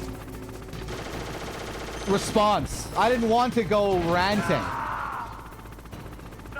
But when I'm told that the only reason I feel the way I feel is because I didn't understand how to fight one NPC type properly, that didn't even really bother me much anyway, I mean, I'm just gonna have to keep going, and I'm gonna have to keep ranting about every little thing that I didn't think was particularly good about the game. I saw Gooch on Discord yapping away about how great the boss fight was and the death of one of the villains. You know, the little shit, the sun, and Greenway's death. Like, even that shit just felt so clumsily stitched together. Like, just tonally, how you go from a super chill resort mission where you're out, you know, drinking cocktails in the sun and everything's like so low-key and cozy. From that to the second half of that level, where now suddenly we're at endgame climactic scenes in the dark, like, that just did not work at all for me, like, tonally, emotionally. All right, Greenway is showing up again because he needs to have a dramatic final moment. It just felt so, like, thrown together. But, I mean, yeah, whatever. It's not like I was really bothered too much by it either, you know? I'm just saying it didn't really do much for me. Like, I didn't really give that much of a shit that I didn't care about the story. But I'm just saying, like, was it really a success as a Bond movie inside a game? Like, I don't know. Were you really thrilled by these characters and these villains and these big climactic moments?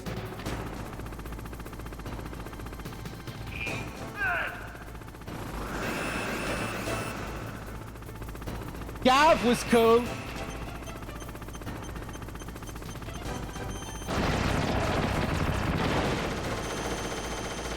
What was the deal with that fake out Bond girl as well at the resort?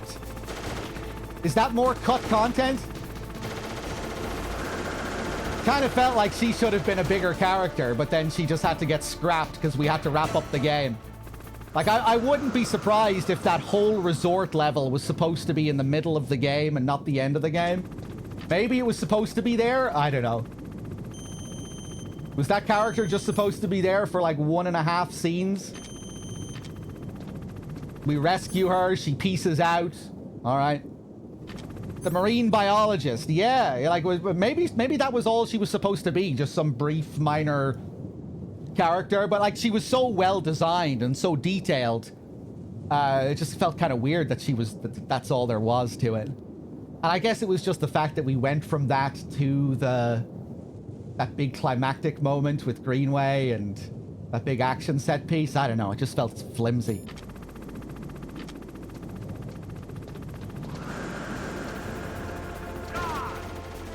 Die!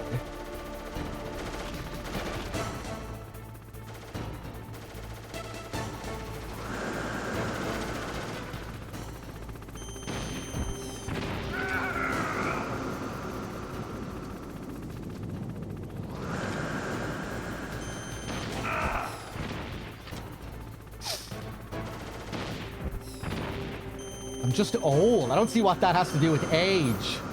I'm just talking about, like, narrative pacing and structure and stuff. I don't see how that has to... I don't see how age has to come into that.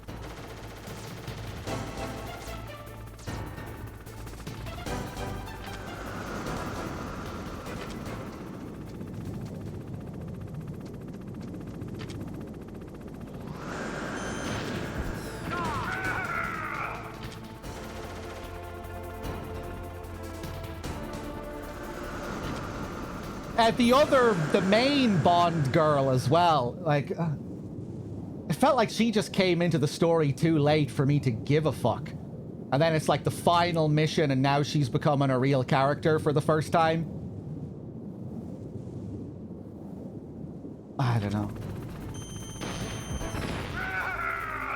Maybe she was just supposed to be a non-entity until the end game. Bit weird, if that's the case.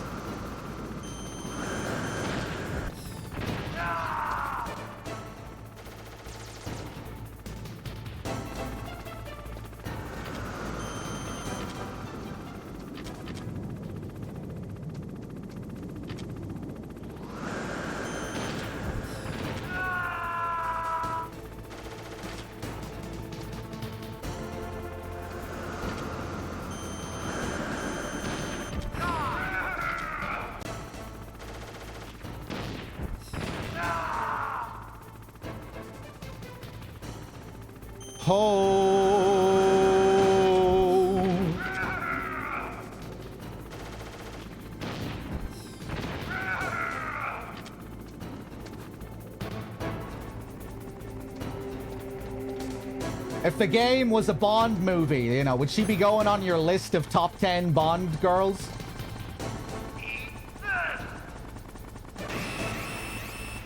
What about the villains?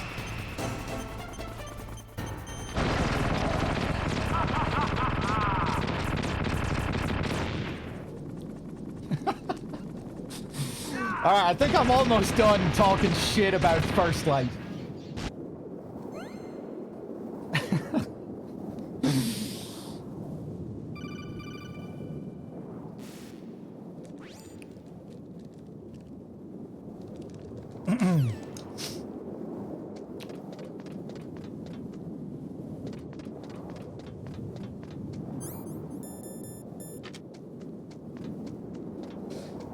I'm curious to see how Taksim goes. You think the gameplay is gonna shine under scrutiny with Taksim when it needs to endure a completely gameplay-focused mode?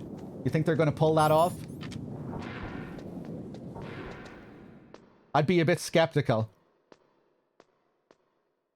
They'd need to fix the loading times first, for sure. Even if they fix the loading times. So, you know, I'm not sure if you're going to be getting much juice out of that game.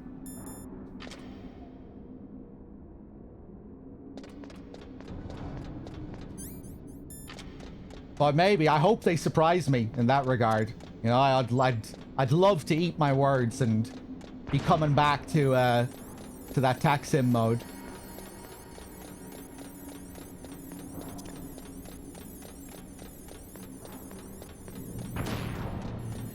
Set up for the next game. Bloodsense, do you not think she should be interesting, like, in the game that she's already in?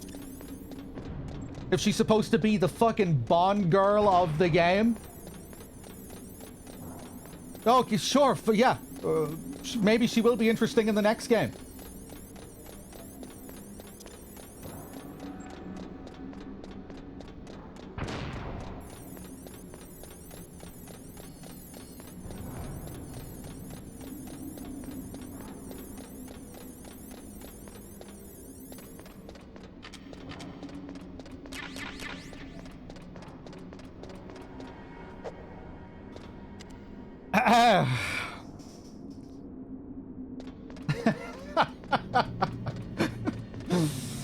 I mean, like, she was all right, you know, but, like, just didn't give a single fuck about her is all I'm saying.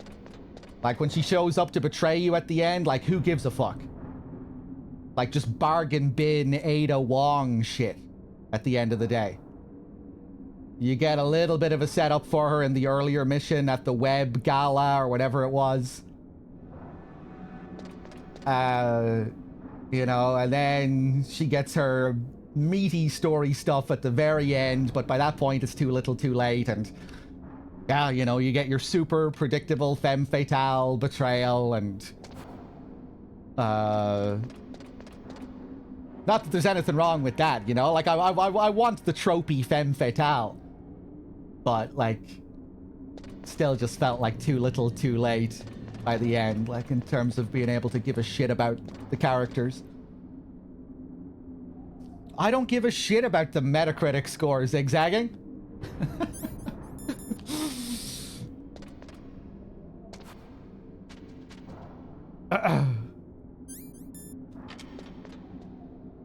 There are loads of games that get great scores that I disagree with.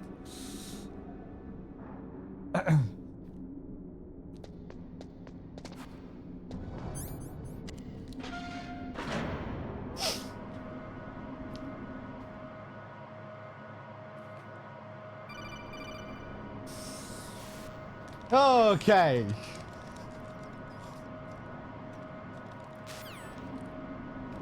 Too late, Snake. Now die.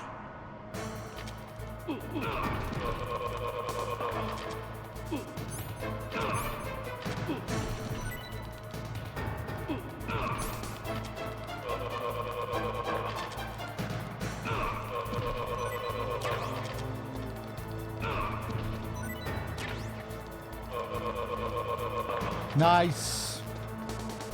Perfect first elevator. It's been a while since I've done that.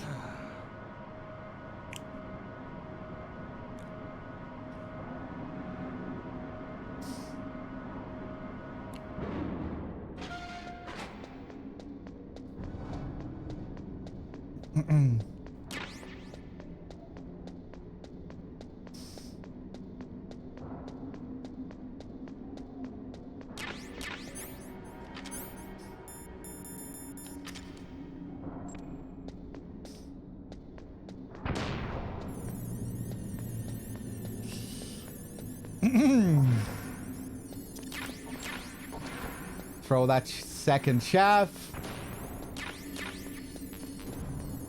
Surprised I haven't fucked up the run with all of this ranting.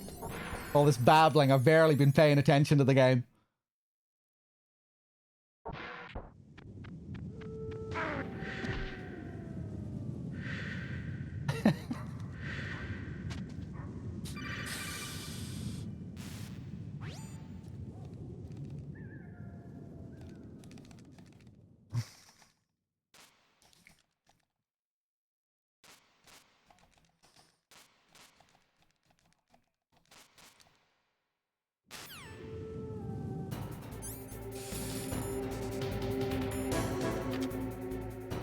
I thought the voice acting was really good as well in the game. Want me to give some more brief pieces of First Light praise?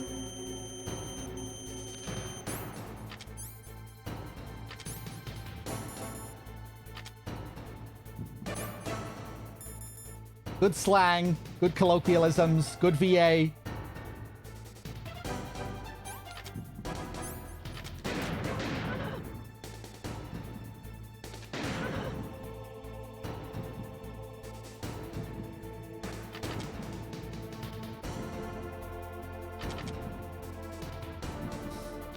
Ba-dum-bum!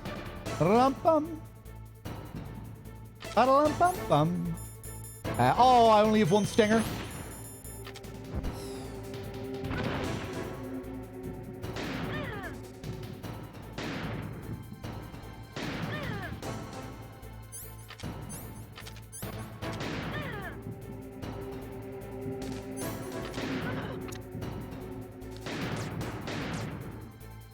Nice. Oh, she turned back. Bitch.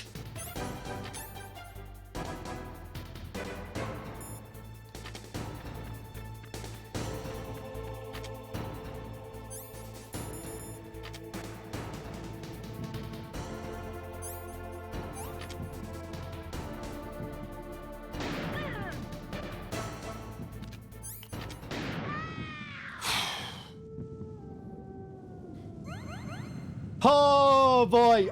Oh yeah! The return of Lenny Kravitz. We're getting more Lenny. There had to be more Lenny, didn't there? I remember saying that a few times throughout the game. It's like, is that all we're getting of Lenny?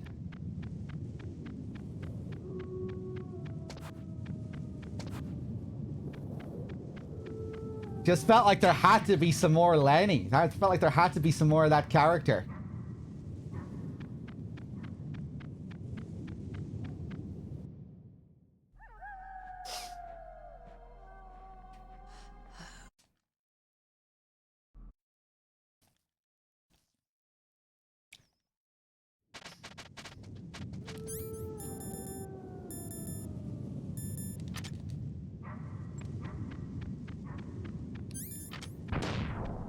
There's no way a single person on the planet actually thinks Lenny Kravitz is an interesting character in that game. It's just no way. No chance.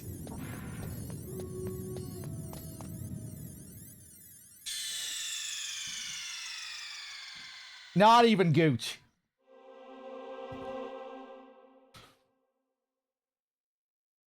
Maybe if we got to see like a bit of gore when he chopped that guy down, maybe then he would have like, maybe he would have instilled some fear in the audience. Not even going to get a little bit of gore from Lenny.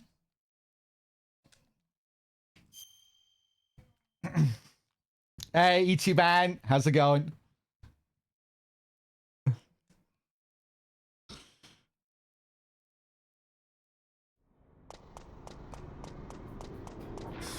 It's not about being interesting. Fair enough.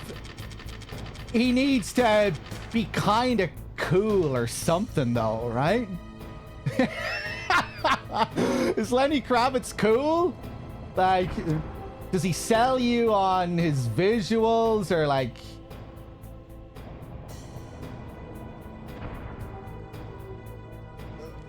Well, like, what's cool about Lenny? I don't know.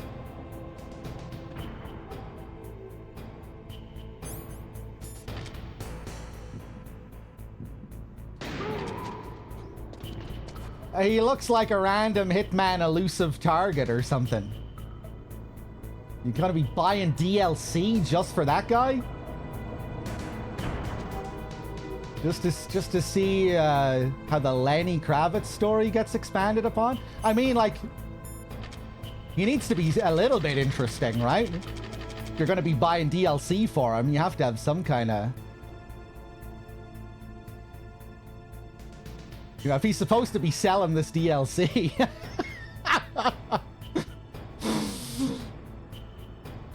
Lenny really... He's really selling that DLC?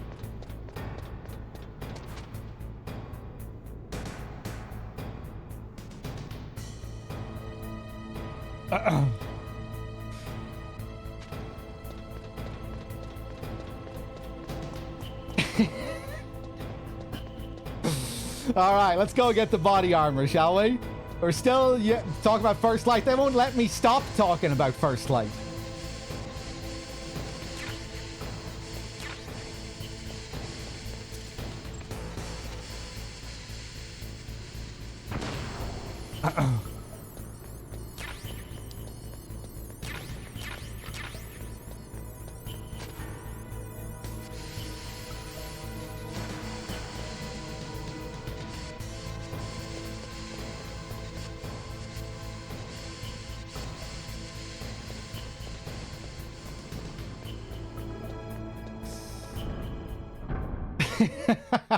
Phew.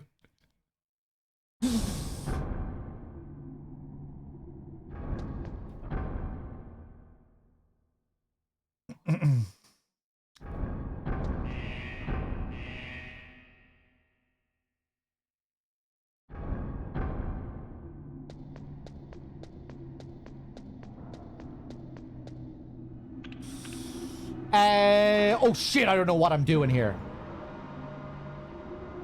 I'm probably gonna make a total balls out of this.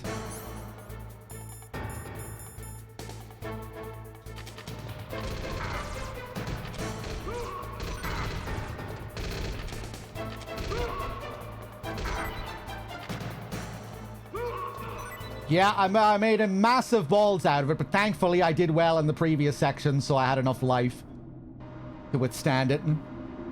I need to practice that strategy.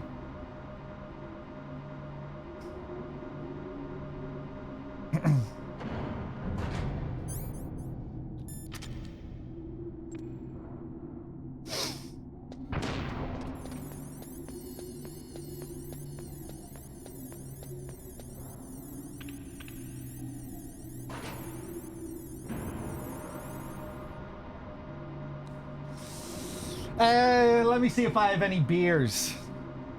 Hold on.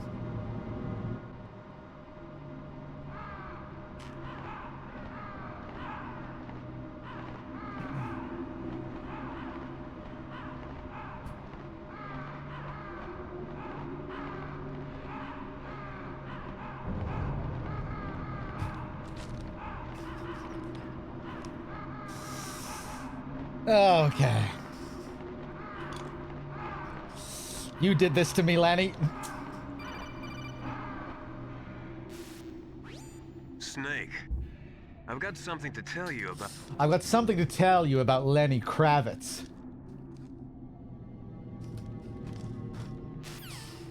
He's a DLC character? He's coming back?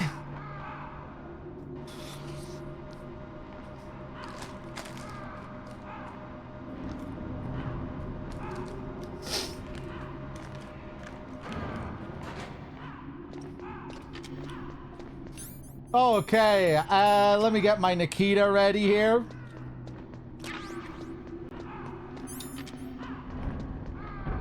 All right. Now, I need to focus.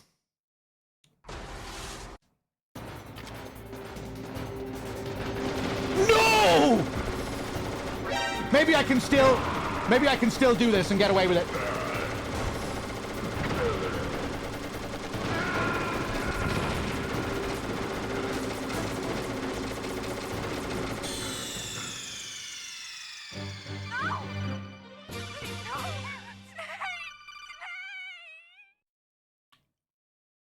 I remember in an attempt before, I also poked my foot out a bit. Not that much, and I got away with it.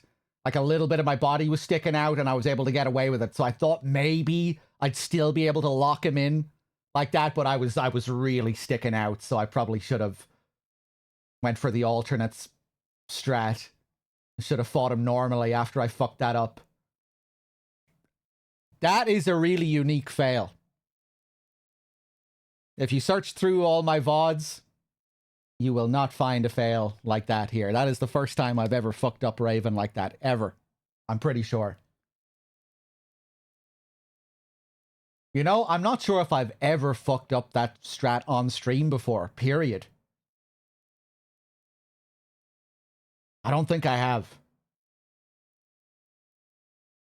If you look over the last, like, 5 or so years, however many VODs I have, don't think you'll ever see me fail that strategy. Fuck. We go for an MGS2 run? Let's do it.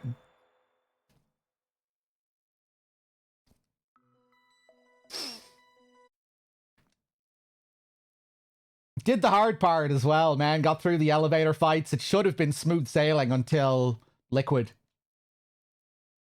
Fuck, man. That was a good run. Really good run up until that point.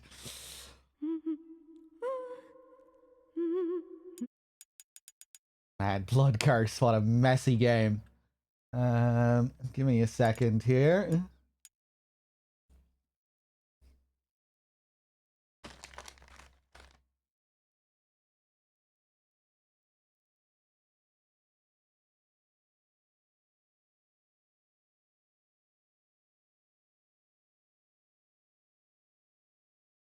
MGS2 time.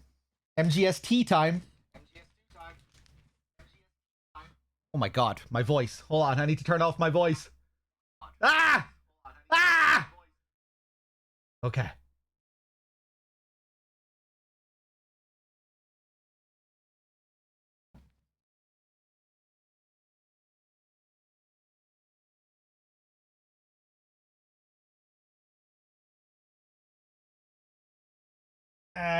Hold on, you can't see anything at the moment. Let me fix that.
That's what I'm talking about!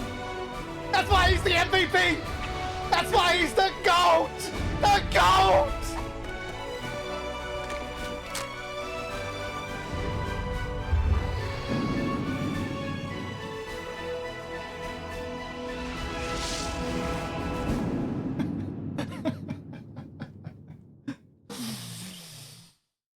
Yes, let's do it. MGS2 time. First things first, options, quick change, previous. So we can do loads of fancy weapon switching strats, item switching strats.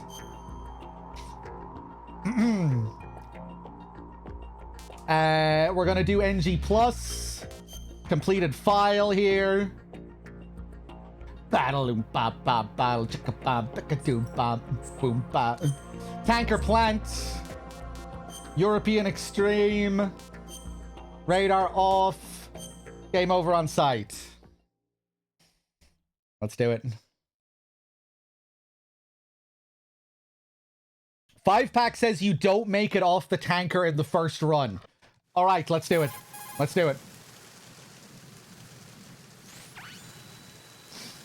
Ooh, the pressure is on. My tanker is really consistent these days, but with the pressure of a 5-pack, who knows what could happen. Let's do it. All right, let's look.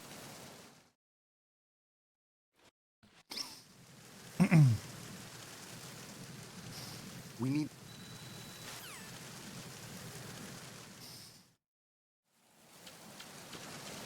2, 3, 4. First thing we do is take this line and go straight in. Swoop past that guy. And we're already in the tanker. Deck A.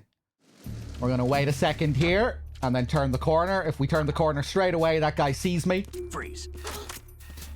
Drive-by freeze. And we keep moving. He's going to call for backup. The enemy's attacking. Stay alert. But we're already in the next area, so the backup gets cancelled. Skip this little scene. Freeze. Who's there? There, we shoot him, unequip, re-equip, freeze him, shoot him a second time, run past him, and then after the second body shot, he goes down quickly. Freeze. Quick freeze on that guy and keep moving. Around the corner, up the stairs. Bop, bop, bop, bop, bop, bop. Quickly skip the scene and sprint under the camera. Roll up the stairs. Deck D. We're gonna keep moving around the corner, through the door. Get a quick headshot on that guy. Keep moving. Stop here. Wait for Snake to sneeze. There we go. And up the stairs.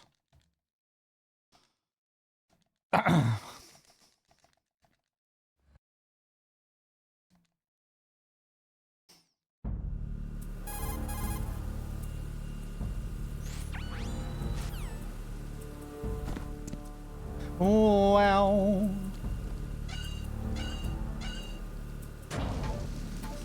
All right, Olga time. One of the most dangerous parts of the tanker. Everything she has is a one-hit kill. Everything will one-hit kill me. So I can't take a single hit here. Oh, she went left.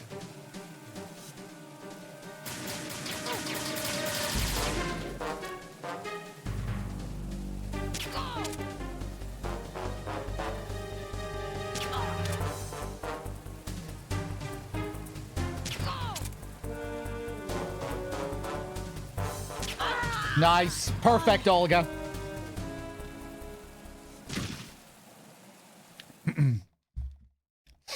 You can only do that strategy if she runs left. If she runs left, you have the capability of getting her into a loop like that. And kind of keeping her stun locked in a way.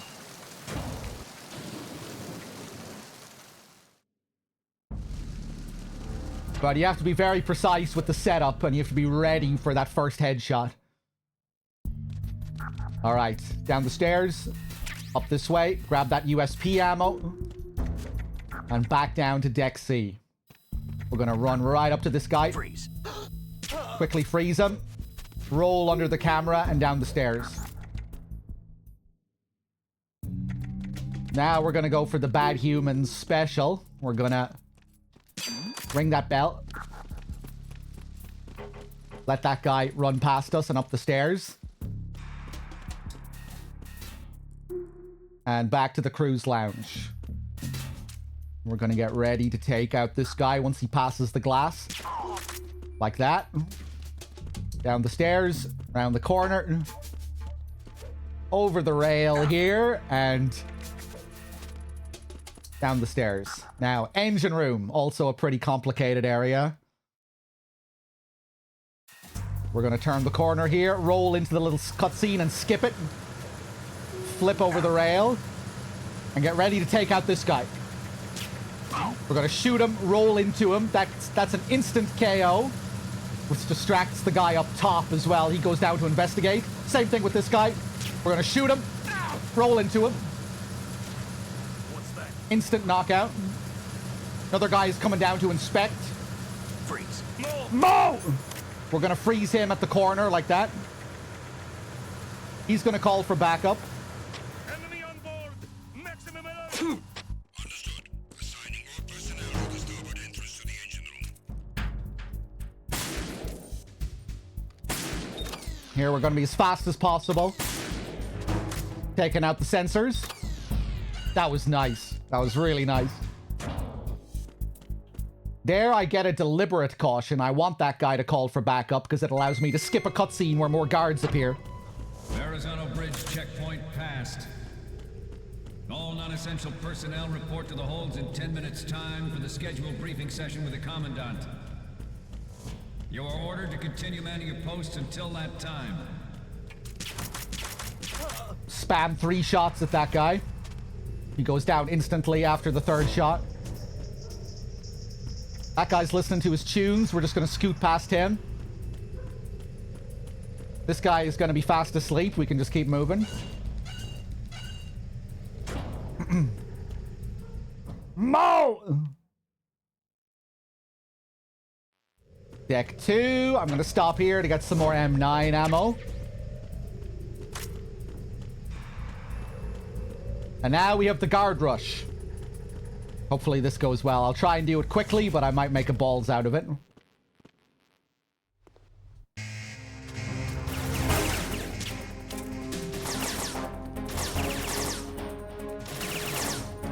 Yeah, already made a balls out of it. Whoop.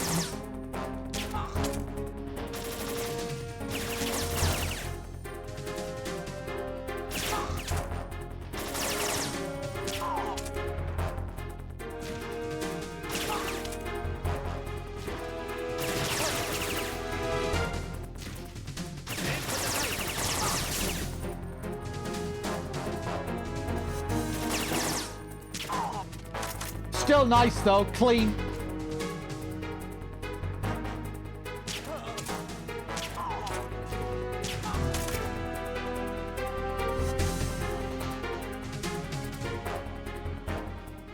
That was still pretty nice. Just could have been faster.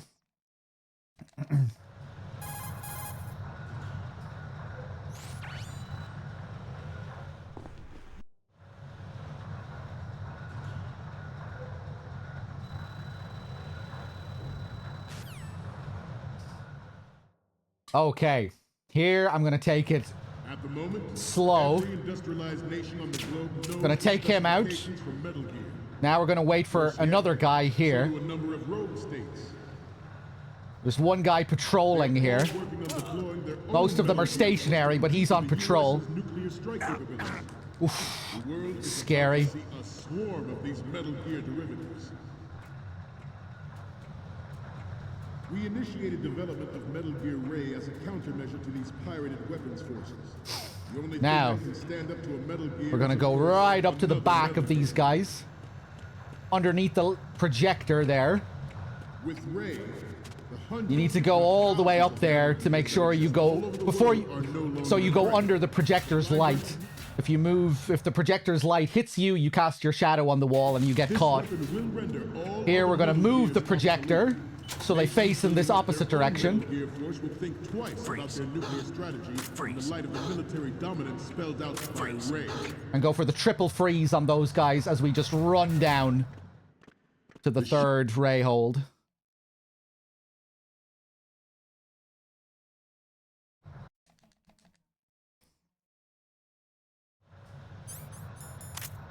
The shift in the balance of power will mean a new world order. Now we take our pictures. We, the Marine Corps, will play a central role in its military affairs.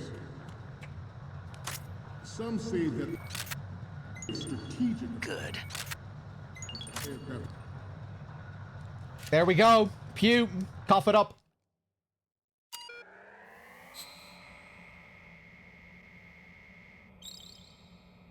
Hope you enjoyed that tanker showcase. That was a good run. I think I deserve an extra 5 just for how good that was.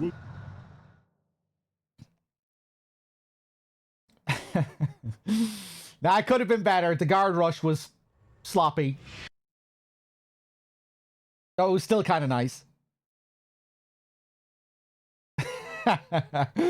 Cheers, Pew. Enjoy whoever got a free sub there.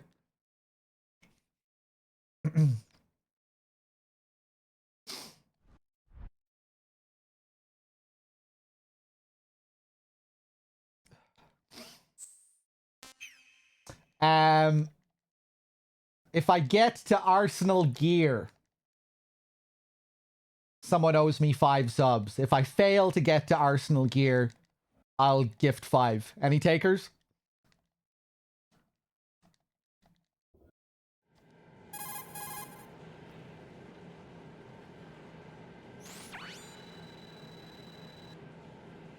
The texture.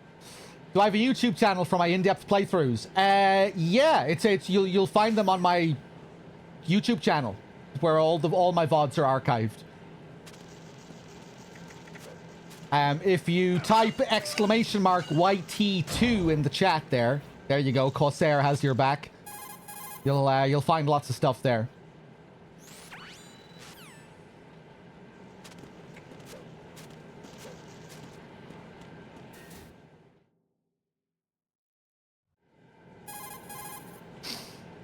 That's too easy to get to Arsenal gear. No takers? No takers on the 5-pack for Arsenal? Alright, so we're gonna go straight up to the node here.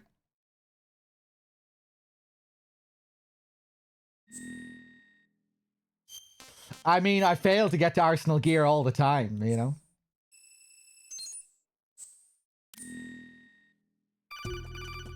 Alright, so these 3 guys are about to wake up. We need to be very precise if we want to deal with them here on European Extreme.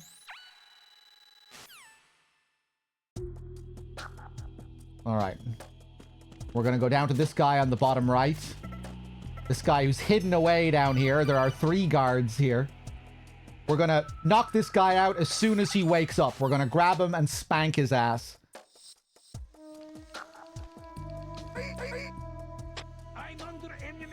Like that. Now, we're going to bait this guy down to my position. He's going to see the guard that I just spanked. He's going to go over and wake him up. While he's doing that, I'm going to run out and distract the 3rd guy. And then, boom. Flip into the elevator as soon as the doors open. That was nice.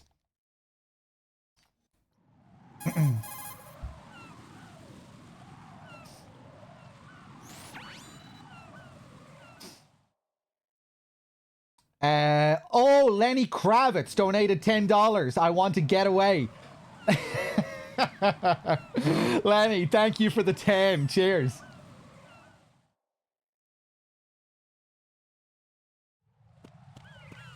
All right. Into the shell we go. I wanna get away. I wanna fly away. Forgot about that song.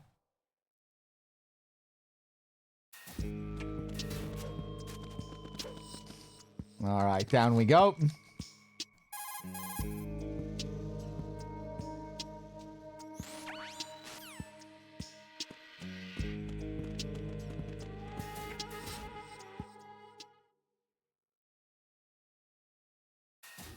So we're just gonna head out onto the AB bridge.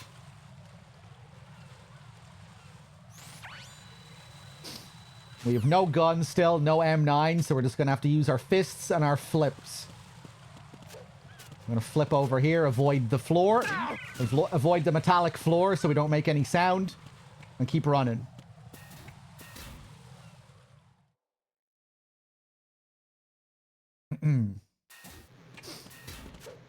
Now, it's pretty smooth sailing until we get to the bomb disposal. Just a lot of cutscenes. A lot of story stuff.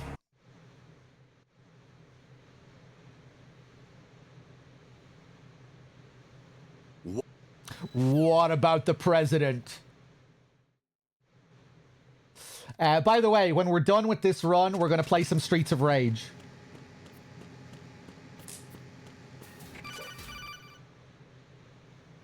Let's see if I can flip to prone and trigger the cutscene.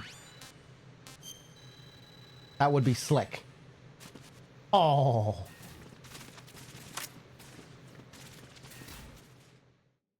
I was hoping it would just instantly trigger the scene when I hit prone.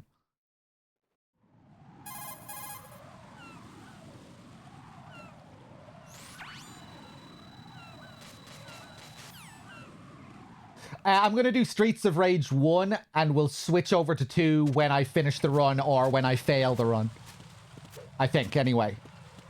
That's the plan.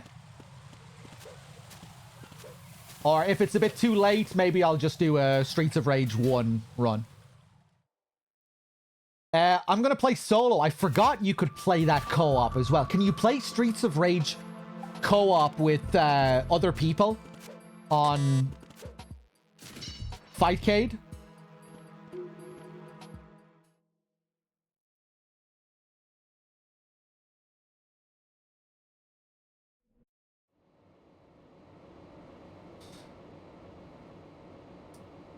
That's the entire play. Yeah, I just thought because I'm not sure if there are any arcade releases of the game on Fightcade, but I guess it doesn't matter.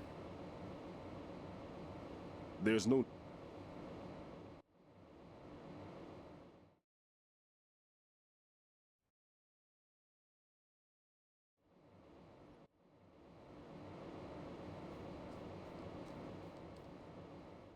Anyway, I'll probably just go solo this time. But we should do something like that in the future, maybe. Alright, let's do it. Bomb disposal time. Equip that SOCOM.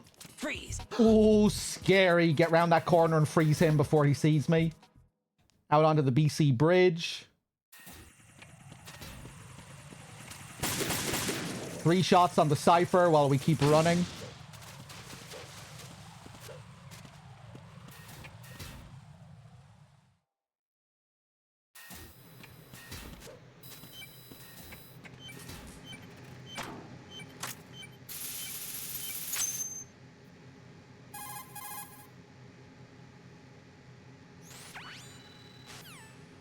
Okay, there's our first bomb.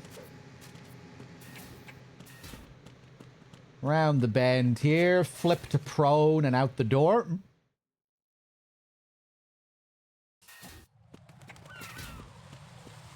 Out onto the bridge to prone again, so that guy doesn't see me. Let him keep moving. Flip him over.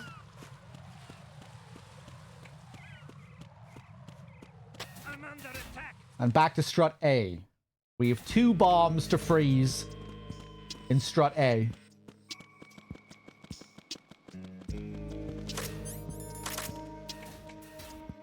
I'll try and do a really slick method here if I can. I want to flip into this guy. Ah, nope. I meant to freeze him beforehand. Freeze! Let's grab him and spank him. And get the bomb.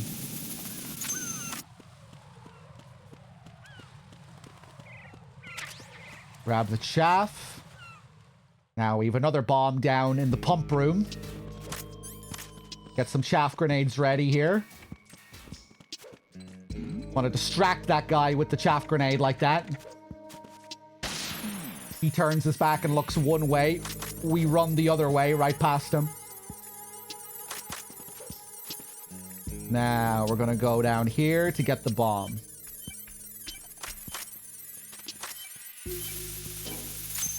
Like so. Little bit slow, but that's okay. Bomb. Oh da do do. Okay. Oh my god, I almost just ran up in front of that guy. Jesus, that would have been a unique fail. Is there an explanation for why some doors are open in this area? What, upstairs on the roof? Yeah, the guard goes up there and opens the doors after you make your way inside at the start of the game. There's even a little scene with two guards talking to each other, and one guard says he's going to go up onto the roof. So the implication is that he opened those gates. We're going to spray that guy in the face, run past him, and finally grab the trank gun, the M9. He's going to call for backup. We're going to freeze him. While he's calling for backup, shoot that guy across the way with a quick headshot, and spray the bomb.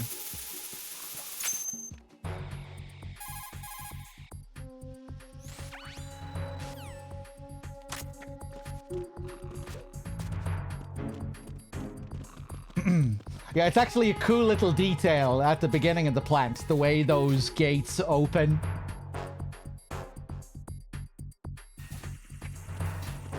But I'm not gonna go into all of it right now. Because I need to focus. Okay. We're on the bridge. We need to move very carefully on the bridge.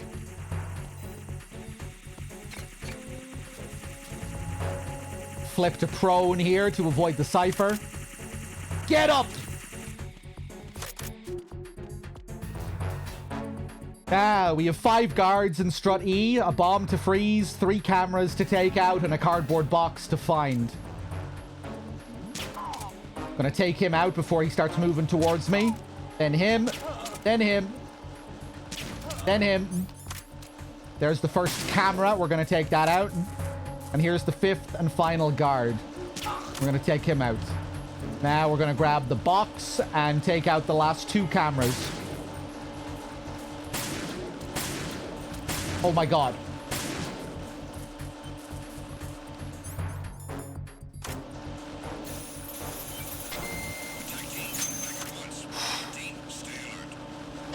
Don't know how I missed picking up the box there. Christ. Go, go, go. Did I even get the 3rd camera there? I think I did.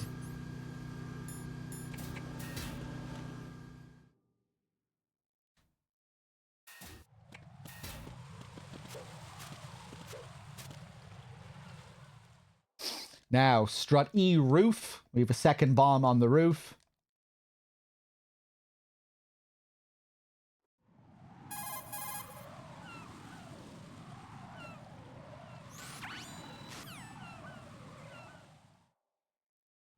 Let's do it. I'm gonna try and do this quickly. It can be hard to do this perfectly here.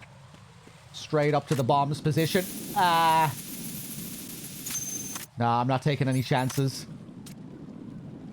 If you're fast enough, you can just freeze the bomb and then flip back the exact way you came without having to deal with any of the guards. But I felt like I was a little bit slow at the end freezing the bomb, so I decided to wait and take that guy out, play it safe. Now, back into strut E. Take this call from Rose.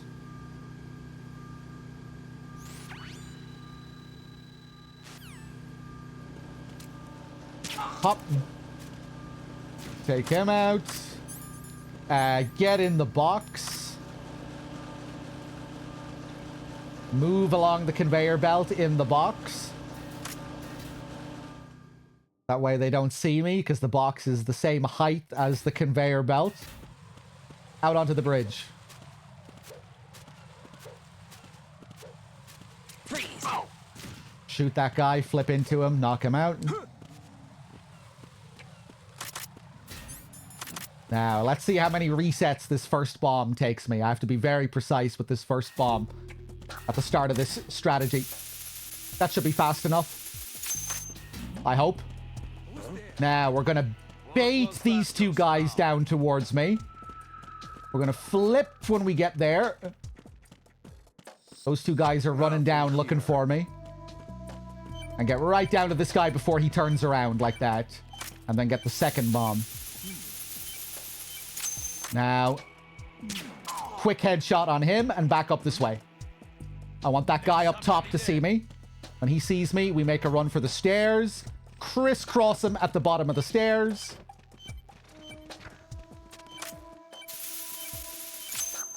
And there's the third bomb.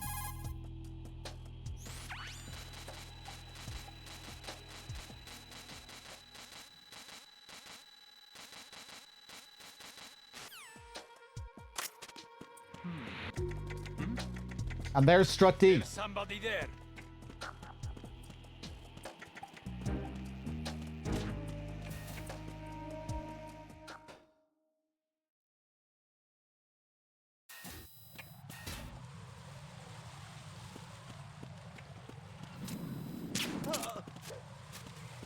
There we go. Out the door, under the camera, and get an easy shot on this guy.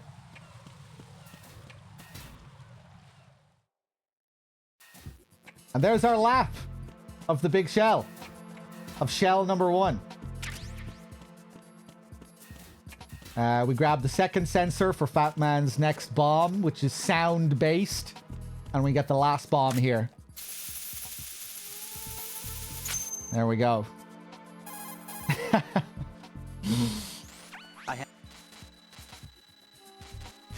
Larthrost, thank you. Glad you're enjoying the run. But I'm gonna make a balls out of it eventually, though. Just wait.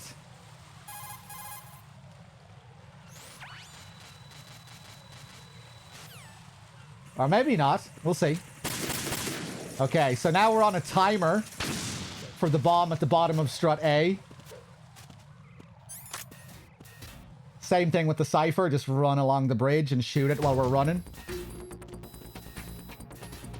Freeze! Take out that guy real quick. Freeze him. Headshot him. Back out onto the bridge.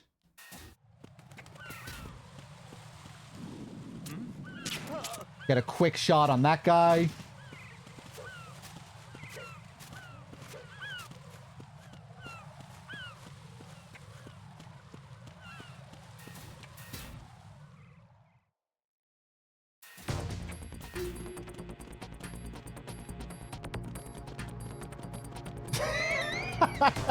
Second on. All right, up onto the roof. No, nothing to deal with here. Just get onto the platform. Like so.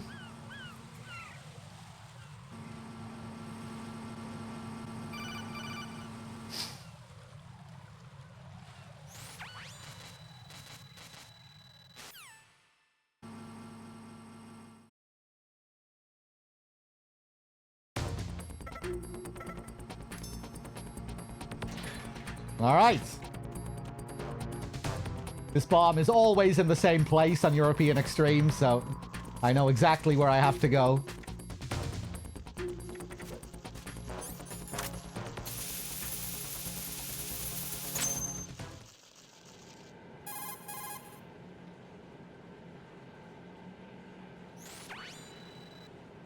Okay, time for Fortune. I'm gonna try and use an exploit against Fortune. Sometimes I fuck it up.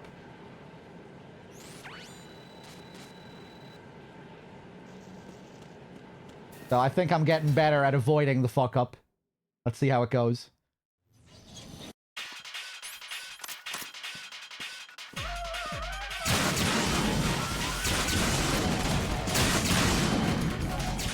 One, 2, 3, 4, 5, 6, 7, 8.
There we go. So if you're confused about what was happening there, I have iframes when I do the pop-out shot. So I'm just abusing that fact.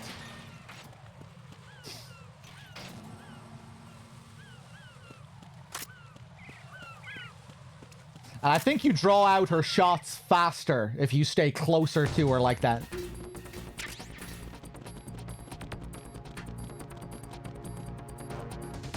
And the length of the fight is dependent on the amount of shots she takes.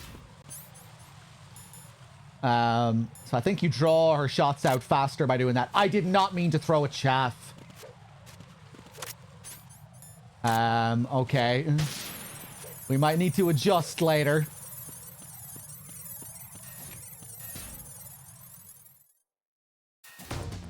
Okay.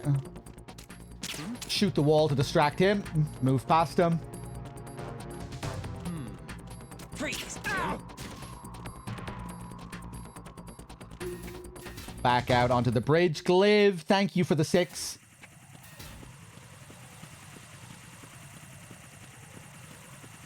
Is using the box riskier? No, I just think it's a little bit slower.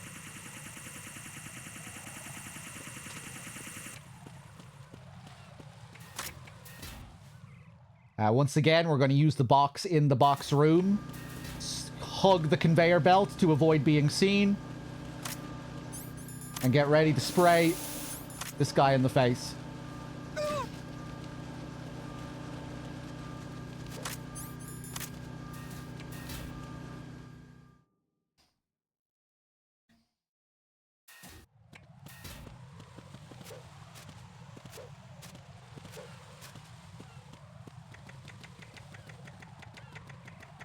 All right, it's Fat Man time.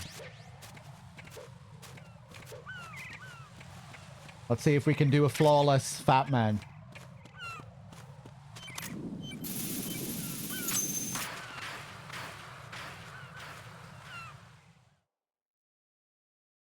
The trick is to just stay on him as much as possible and make sure you land your double headshots, which can be tricky. Bomb number 1. I'm gonna take out his skates. Headshot number 1. Bomb number 2. Headshot number 2. Take out his skates again. 1, 2. And now we stick to him. 1. Oh, I just missed the timing. Wait, what the fuck? Whoa, that was weird. I've never seen that ever. Get out of my way!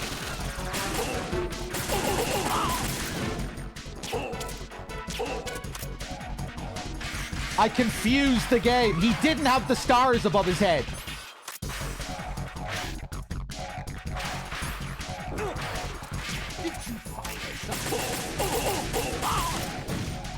1. Fuck.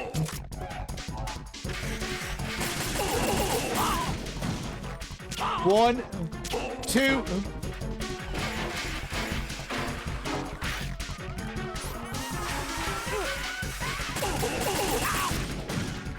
One, 2.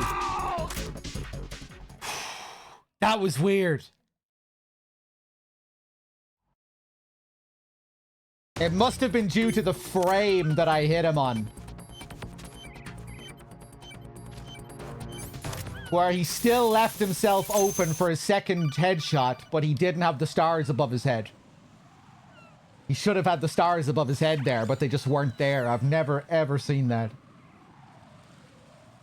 And I felt like I shot him as well. I felt like I got the second shot on him and it just didn't register at first. It's like I felt like he had weird iframes as well in that moment that he wouldn't normally have. It was weird. Whatever happened, that was weird.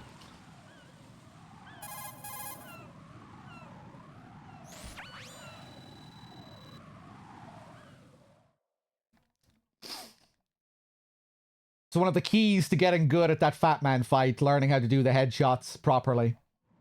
You have a small, very small window for the first headshot, and then you have a load of time for the second headshot. When he has the stars above his head, that's when he sits there for several seconds. But for the first headshot, it's not even apparent that there is a window for another shot. And it can't be too fast. If you shoot him too quickly after he lands on the ground, he has iframes. And if you wait too long, you'll only be able to get the second shot. You need to get him before the stars appear above his head. But you can't be too fast, so it has to be precise.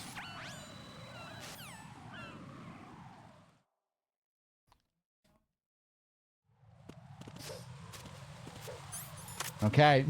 Next, we want to get the AK for the shell core. We got the uniform. And now we need to complete the uniform by getting the AK so we can pass as the guards inside the core. I'm going to take him out again. Head back to the bridge.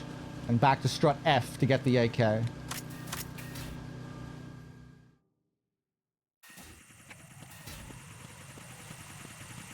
We're going to wait for that cipher to move.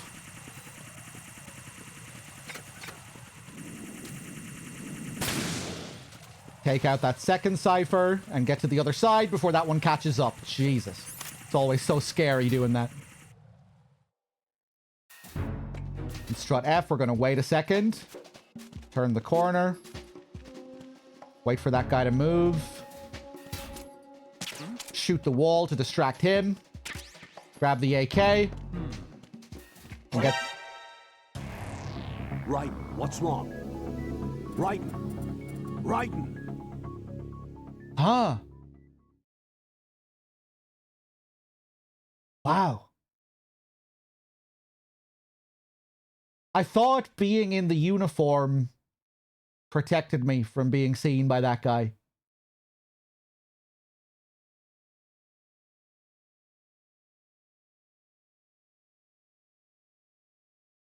But I guess you need to be more precise. Jesus. Man, I do that strat all the time and I never get caught coming out that door. I used to get caught in this exact same situation, but that's because I would leave the room while in my sneaking suit and not in the uniform. The uniform works as camo index, like in MGS 3, even outside of the core. Their vision won't be as good when you wear the uniform. But I guess you also need to be careful which side you come out. See the way I came out of the door on that left side? If I was closer to the crates, if I hugged the other side of the door, the right side of the door, that's probably what you need to do there to be 100% safe. Damn, man. That was a good run.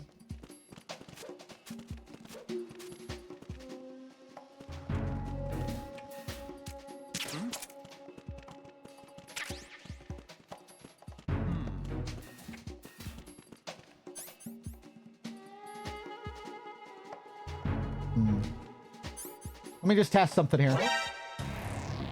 Right, come in. Right. Right. I think it's maybe because I'm usually faster coming out of the door as well.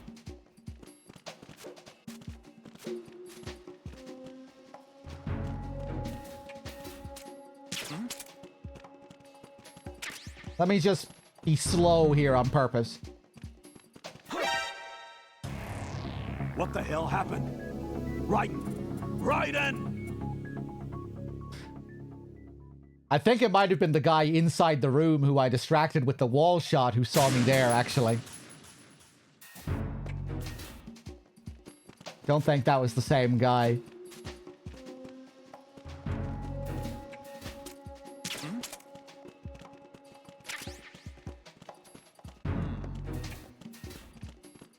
Let me try something else here.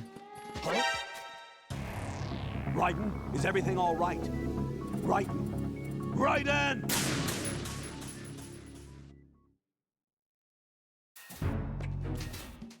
This time I'm not going to stop at the bottom of the stairs. I'm just going to run.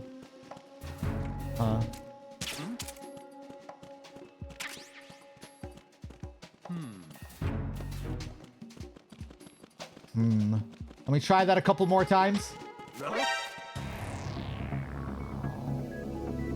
Raiden! Raiden!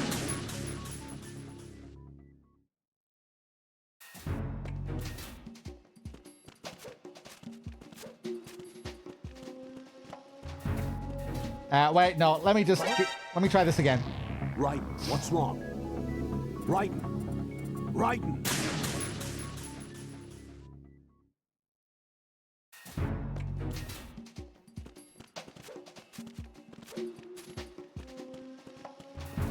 Okay, I can do that. Right. I guess I'll just do that from now on. Raiden, what's wrong? Raiden! Raiden! And that way I'll definitely have loads of time to avoid being spotted by the second guy.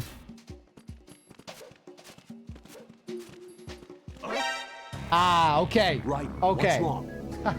Raiden! Raiden! Right, you can't be too fast there. Like, usually I wait. I stop, I look in first person. I make sure that the guy on the other side has moved past. I thought maybe I didn't have to do that. But no, I do. Okay.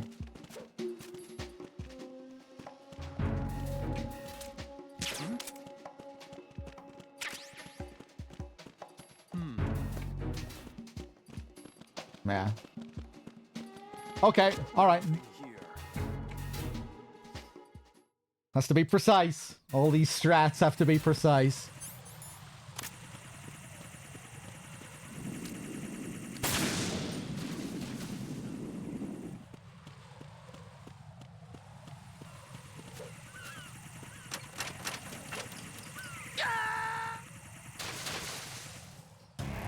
Raiden, are you all right?